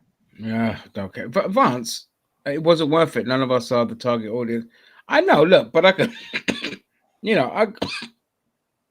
I can enjoy things that are targeted towards kids because I know what the target audience is. But it's if you know going in, I mean, like listen, one of my most favorite things I've watched in the last couple of years is a British literal kids like towards toddlers called Hey Dougie, and it's the funniest bloody shit I've ever seen in my life. It's so funny, but because it knows that parents have to sit there and watch this, it has enough sarcasm and funny bits to have parents engage in it while their kids kind of like all the flashing colors and all this kind of shit. And it's so good. But you get to enjoy it even though the audience is young. So I'll give Devil Dinosaur a go. Hopefully it's good. If it's not good, I'll be a bit sad because I like the animation style. I'm always a sucker for animation. Yeah, guys, I need to go to bed. Personally, I gotta start work tomorrow. All right, mate. No worries. I'll leave you guys to it. It's been a lot of fun. I think pretty much brought up everything I needed to talk about, but I'm out of gas. So Cool. I'll be going on for too keep- long either. keep- I'll probably end it soon. yeah. But Thanks for joining us. the words of Vance, keep on geeking on, guys. Not you too, mate. Vance Majors, not Daniel Vance. Oh, Yes, okay, Vance yes. Majors, right. I'll All see you right, guys later. later. Later, Zam. Take Bye-bye. care. Later, Lester Cheeto. Oh, now you're stuck with me. Congrats. Good day, sport. No, but you know, I'm just keep talking about the Phase 5. I mean, Yeah, what? I don't even remember what. I mean, Guardians is going to be meh. Like, fine, end it. It's the end of the trilogy. It doesn't look terrible to me. I know it looks terrible to you. It doesn't look terrible to me, but at the same time, I don't think it's going to be anything spectacular either.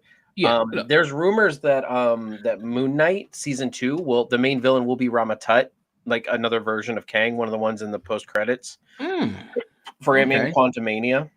Yeah. But you know, But- there was the one that looks like a pharaoh, like that. That's Yeah, gonna yeah, I be know. one of the Ramatut. Yeah, I know villains. the whole story with it where he gets bored and he just goes back to Egypt to rule as a pharaoh. Yeah, he's like, you know, I'm kind of bored today.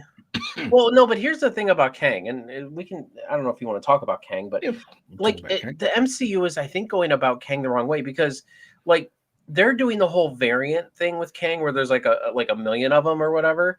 Whereas in the comic books, it's always been one Kang, just about different points of his life. You know, like Yeah, as you different said, points in time and all this. yeah, and but there's only one of him. yeah, but because we're entering the multiversal side of the MCU now, it's easier for them to just do Kang as Kang variants. Kang Yeah. variants, Kang from different sides of the universe, rather than Kang time jumping. It's the same with Flashpoint. Flashpoint is not a fucking multiversal film. No, I know it's Flashpoint, time the comic travel. book, it's a time travel film. Yeah. But DC are doing it multiversal instead. Which, you know, it makes sense. Like from a movie perspective, it makes sense because there are infinite routes you could take, and if you fuck it up, you can kind of fix it later on because they fucked it up with Ant-Man. And what's that? I loved the Half-World comic run, so I'm interested in seeing Rocket's story depicted. The half world is where Rocket Raccoon was created. Yeah, his origins. I'm not a big Guardians of the Galaxy comic book reader, so I'm not going to pretend to know anything. But listen, if they get it right for you guys, that's great. Because I might be a hater, but I'm not a hater for people that enjoy something. So I really hope they do get it right for everyone. But Guardians of the Galaxy 3 is going to be the second MCU film. Actually, now it would be the third because I didn't watch Ant-Man in the cinema. But it'll be the third MCU film that I do not watch in the cinema. The Marvels solely depends if we're getting a space epic or fucking stuck on Earth bullshit. Because if it's on It Earth, can't be stuck on Earth. If it's I stuck don't on care Earth, about it. I'm gonna lose Yeah. my shit if it's stuck on Earth. Like Yeah, the Marvels it's a is cop-out. supposed to be cosmic. They're supposed to be out there. That's why at the end of Ms. Marvel, like I feel like that's why at the end of Ms. Marvel they did the whole body swap thing to get Ms. Marvel to space, so then Carol can come back into space, and then and then Ms. Marvel is stuck out in space with Carol and Photon, whatever her name is, Monica Rambeau. Quasar. Quasar. No, Quasar is somebody else. No, that's Quasar. Quasar is a guardian of the galaxy. Oh yeah. Oh, it's Photon then. Yeah, Photon. Yeah. Yeah, Anyway, yeah.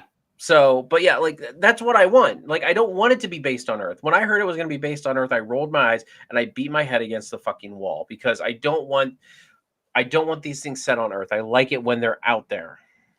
1 second. There's a 3-day DC event in a couple of days that Snyder is hosting. So this was the announcement then. Remember we talked earlier that we said I would laugh if the Snyderverse gets transferred over to like Amazon or Netflix or whatever. So I'll be there. They actually did it, but it just looks like it's a 3-day event that Snyder's hosting. What is good? They fucking shit on Snyder and then they bring him back to host something. That means that he must be doing something. Maybe they're splitting the Snyderverse off and maybe it's becoming its own thing. Maybe the Snyder fans are actually doing it. if they pull it off, everyone's gonna have to eat humble pie, whether they like it or not. Especially Swamp Donkey, who is fucking obsessed to the point where I am bored to tears every time he talks about it with the Snyder fucking fanboys. But if it does, I'm gonna make him eat humble pie and admit that they pulled off a miracle. Doesn't matter if it's a piece of shit, they managed to save the Snyderverse. Which is insane. Like, as I said, I love a lot of the characters in it. Like, I love Henry Cavill Superman. I love Ben Affleck's Batman. I love Cyborg in there, Ray Fisher's Cyborg. Bring them all back except for the nonce. That's all I say. Bring them all back except for Flash. Because I didn't like Ezra as the Flash anyway. I could definitely tolerate Jason Momoa as Aquaman. I thought he was okay. Like, he's fine. Yeah, he's fine. And Momoa's a lovely person anyway, so people like that always get a pass. As I said, I don't have any gripes with him. He's kind of not my thoughts on Aquaman, but at the same, like, he's definitely more of the Aqua bro, you know. Yeah, he's Aqua bro, which is fine. But whatever. It's a different universe. Who gives a shit, you know? Aquaman. What we were going to have yet another white Aryan. Hey, what's wrong with that? We already have the billionaire white boy. We don't need a king white boy. Oh, you're talking about Bruce Wayne. Sorry, I thought you were talking about me. Sorry. I know we get confused a lot of the time. I know you two get confused with all the time. I know. But the difference between them is you have Crypto the dog and not Bat Dog. So that's why true. I know that you're voiced by Dwayne The Rock Johnson. Yeah, exactly. So there's going to be. Have you got any more news on that, Vance? Any more news? If you have any, on the event, or has it just been announced and we don't know what we're getting? I think it's probably just been announced. He's bringing us late breaking news. I am so hyped for this for all the wrong reasons. Because I'm going in there thinking, if Snyder's going to fucking present this, then something's brewing. So, and if it creates controversy, I'm here for it, baby. I'm here for it. We are definitely going to milk this fucking puppy. That's for sure. Oh my God. I mean, Boss Man is probably, you know, going to come hard. I know, hard. He's going to come so hard, we're actually going to understand what he's saying. Could you imagine that one day he just comes on and he's just completely blows his load so high? He's like, oh, well, anyway, chaps, that was rather enjoyable. My God, I haven't had an orgasm like that ever. It's brought me out of my fun. David sent a link. I'm taking a look. Yeah, I've got it. Snyder shares cryptic ETs. Yeah, we know the T's, but incoming transmission from Lord Darkseid, April 28th. Save the dates. Oh my God. Darkseid is big bad Zack Snyder's Justice League is figured into these plans, Justice League 2 and 3. What exactly this video means is a mystery, but considering the save the date is full of, fuck's sake, all these pop-ups, likely conventions, some kind, blah, blah, blah. The campaign to restore the Snyderverse, aka make scrapped Justice League sequels, as well as other projects like Ben Affleck's Batman movie, is still going strong online. But Ben Affleck has already come out and completely shit on James Gunn and shit on his experiences doing the reshoots. So we know that. Blah, blah, blah. Netflix hasn't expressed any interest in buying the stuff. Zach hasn't expressed any interest and seems happy to be doing what he's doing. Gumroad on Twitter. Okay, so not much is said there. Where does it say about the? Oh, there it is. Okay, save the date, April 28th to April 30th. Snyder captioned the video full circle. I don't know what it means. You know, if we're getting a Justice League 2 with that cast, but then if I'm Cavill, I'm like, you know what? Fuck you. Seriously, fuck you. I'm not coming back because they're just jerking him around. So I don't think it's going to be that. Because again, Zack Snyder is happily now with Netflix and they're giving him a fuckload of money to produce his garbage. And, people are happy with that. So it's going to be interesting. I hope it's so controversial that it just causes a stir online. Dude, we can make 50 videos out of it. We could milk that bullshit. I'm milking it. And I am going to be on the side of James Gunn just to annoy the Snyder fans. And then I'm going to be on the side of Snyder to annoy the Gunn fans. And I'm just going to fucking...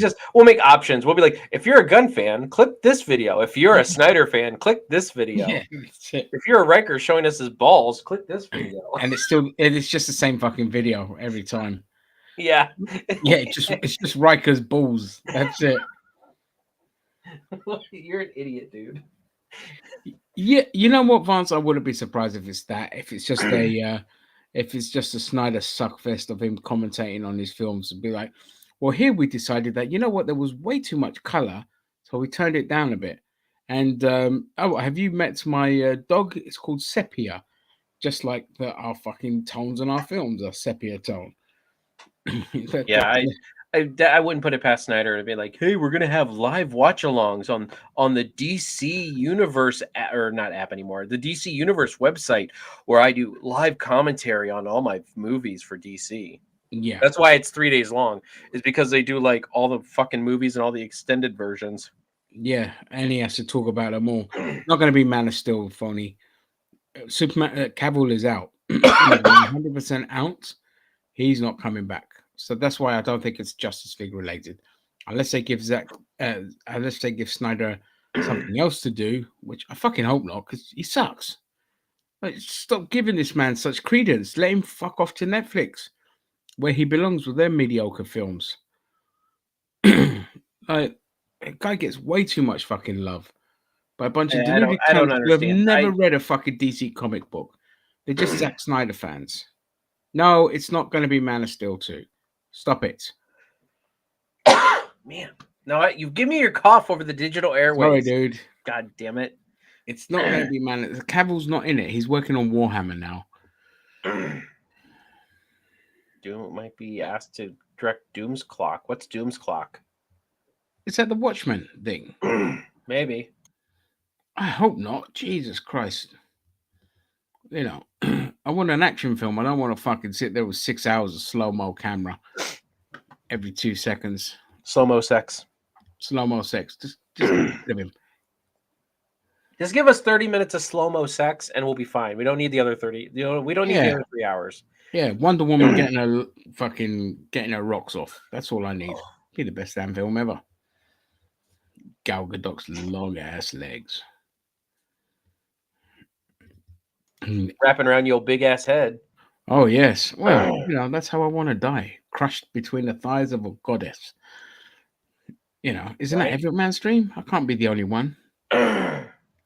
Is there a better way to die? I think not.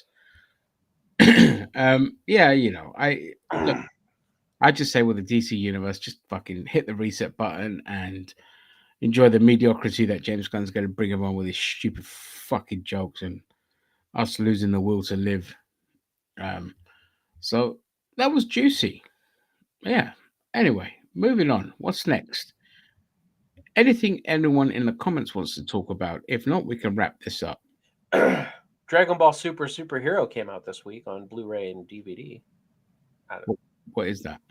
It's the latest Dragon Ball movie. They're still making those? Oh yeah, Gohan centric. It was actually pretty good. I really enjoyed it.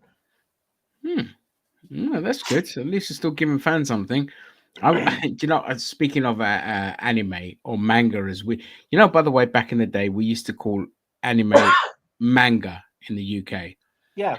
The only reason we called it manga was because the company that published it was called is called manga. So animes were not called animes; they were just called manga films. Anyway, but speaking of which, I was like, you know what show I used to love watching while I was on holiday in Greece was One Piece. Let me go back and rewatch it.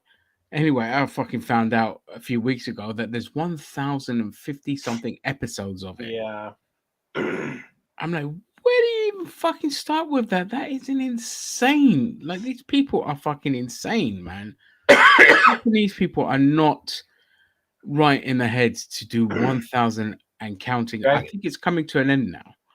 But Dragon Ball technically, I think, is in the 700s at this point. Now, technically, the show is over currently, Yeah. But like as I said, they've done 2 movies since the show, and the manga, the actual manga page books have continued. Like I collect them. So there's a possibility that the anime will still return based off the manga that's still going. Jesus, it never ends. I mean, it's good if they get it right every time, but how do you start with something that's 1,000 episodes long? Episode 1. You know, fucking hell. Imagine trying to download every episode on your computer. You'll need like 6 hard drives. But yeah, so forget that. I won't be doing that. I don't have the attention span. I know Attack on Titan is coming to an end as well. I managed to watch 2 seasons of that. It was thoroughly enjoyable. I can't watch anymore. But yeah. Anyway, that's that on One Piece. I was just giving people a chance to chime in the comments with my Dragon Ball, but I think we're kind of spent. I think we are spent, and I think we'll end it there. 3 hours seems like a good runtime. Yeah, it's a good runtime. But again, I don't expect people to go back and rewatch this. It's just on the day kind of thing. And yeah, so just quickly, I'll just say thank you to everyone in the comments for taking part. We always appreciate it. Thank you for the $2, Mr. Vance. Well, you did Much ask, going to appreciated. dig into Shazam for you. No, like you're going to dig into it as in like you're going to watch it, or should we? Because I have not seen it, and not that I care, because I like Shazam well enough, but I really feel like it's almost a lost cause now because just of the gun takeover. You know what I mean? Like, who cares at this point? Like, it's all going to the wayside. Yeah, well, you're going to watch it. Okay, well, I'm glad you didn't join our stream earlier because I spoiled it earlier because I did ask people, you know, do you care if I spoil it? No, I'm not going to say what I said here because I don't want to spoil anything for you. So go and enjoy it. And thank you for the donation. And to everyone else, we bid you good night. Bye.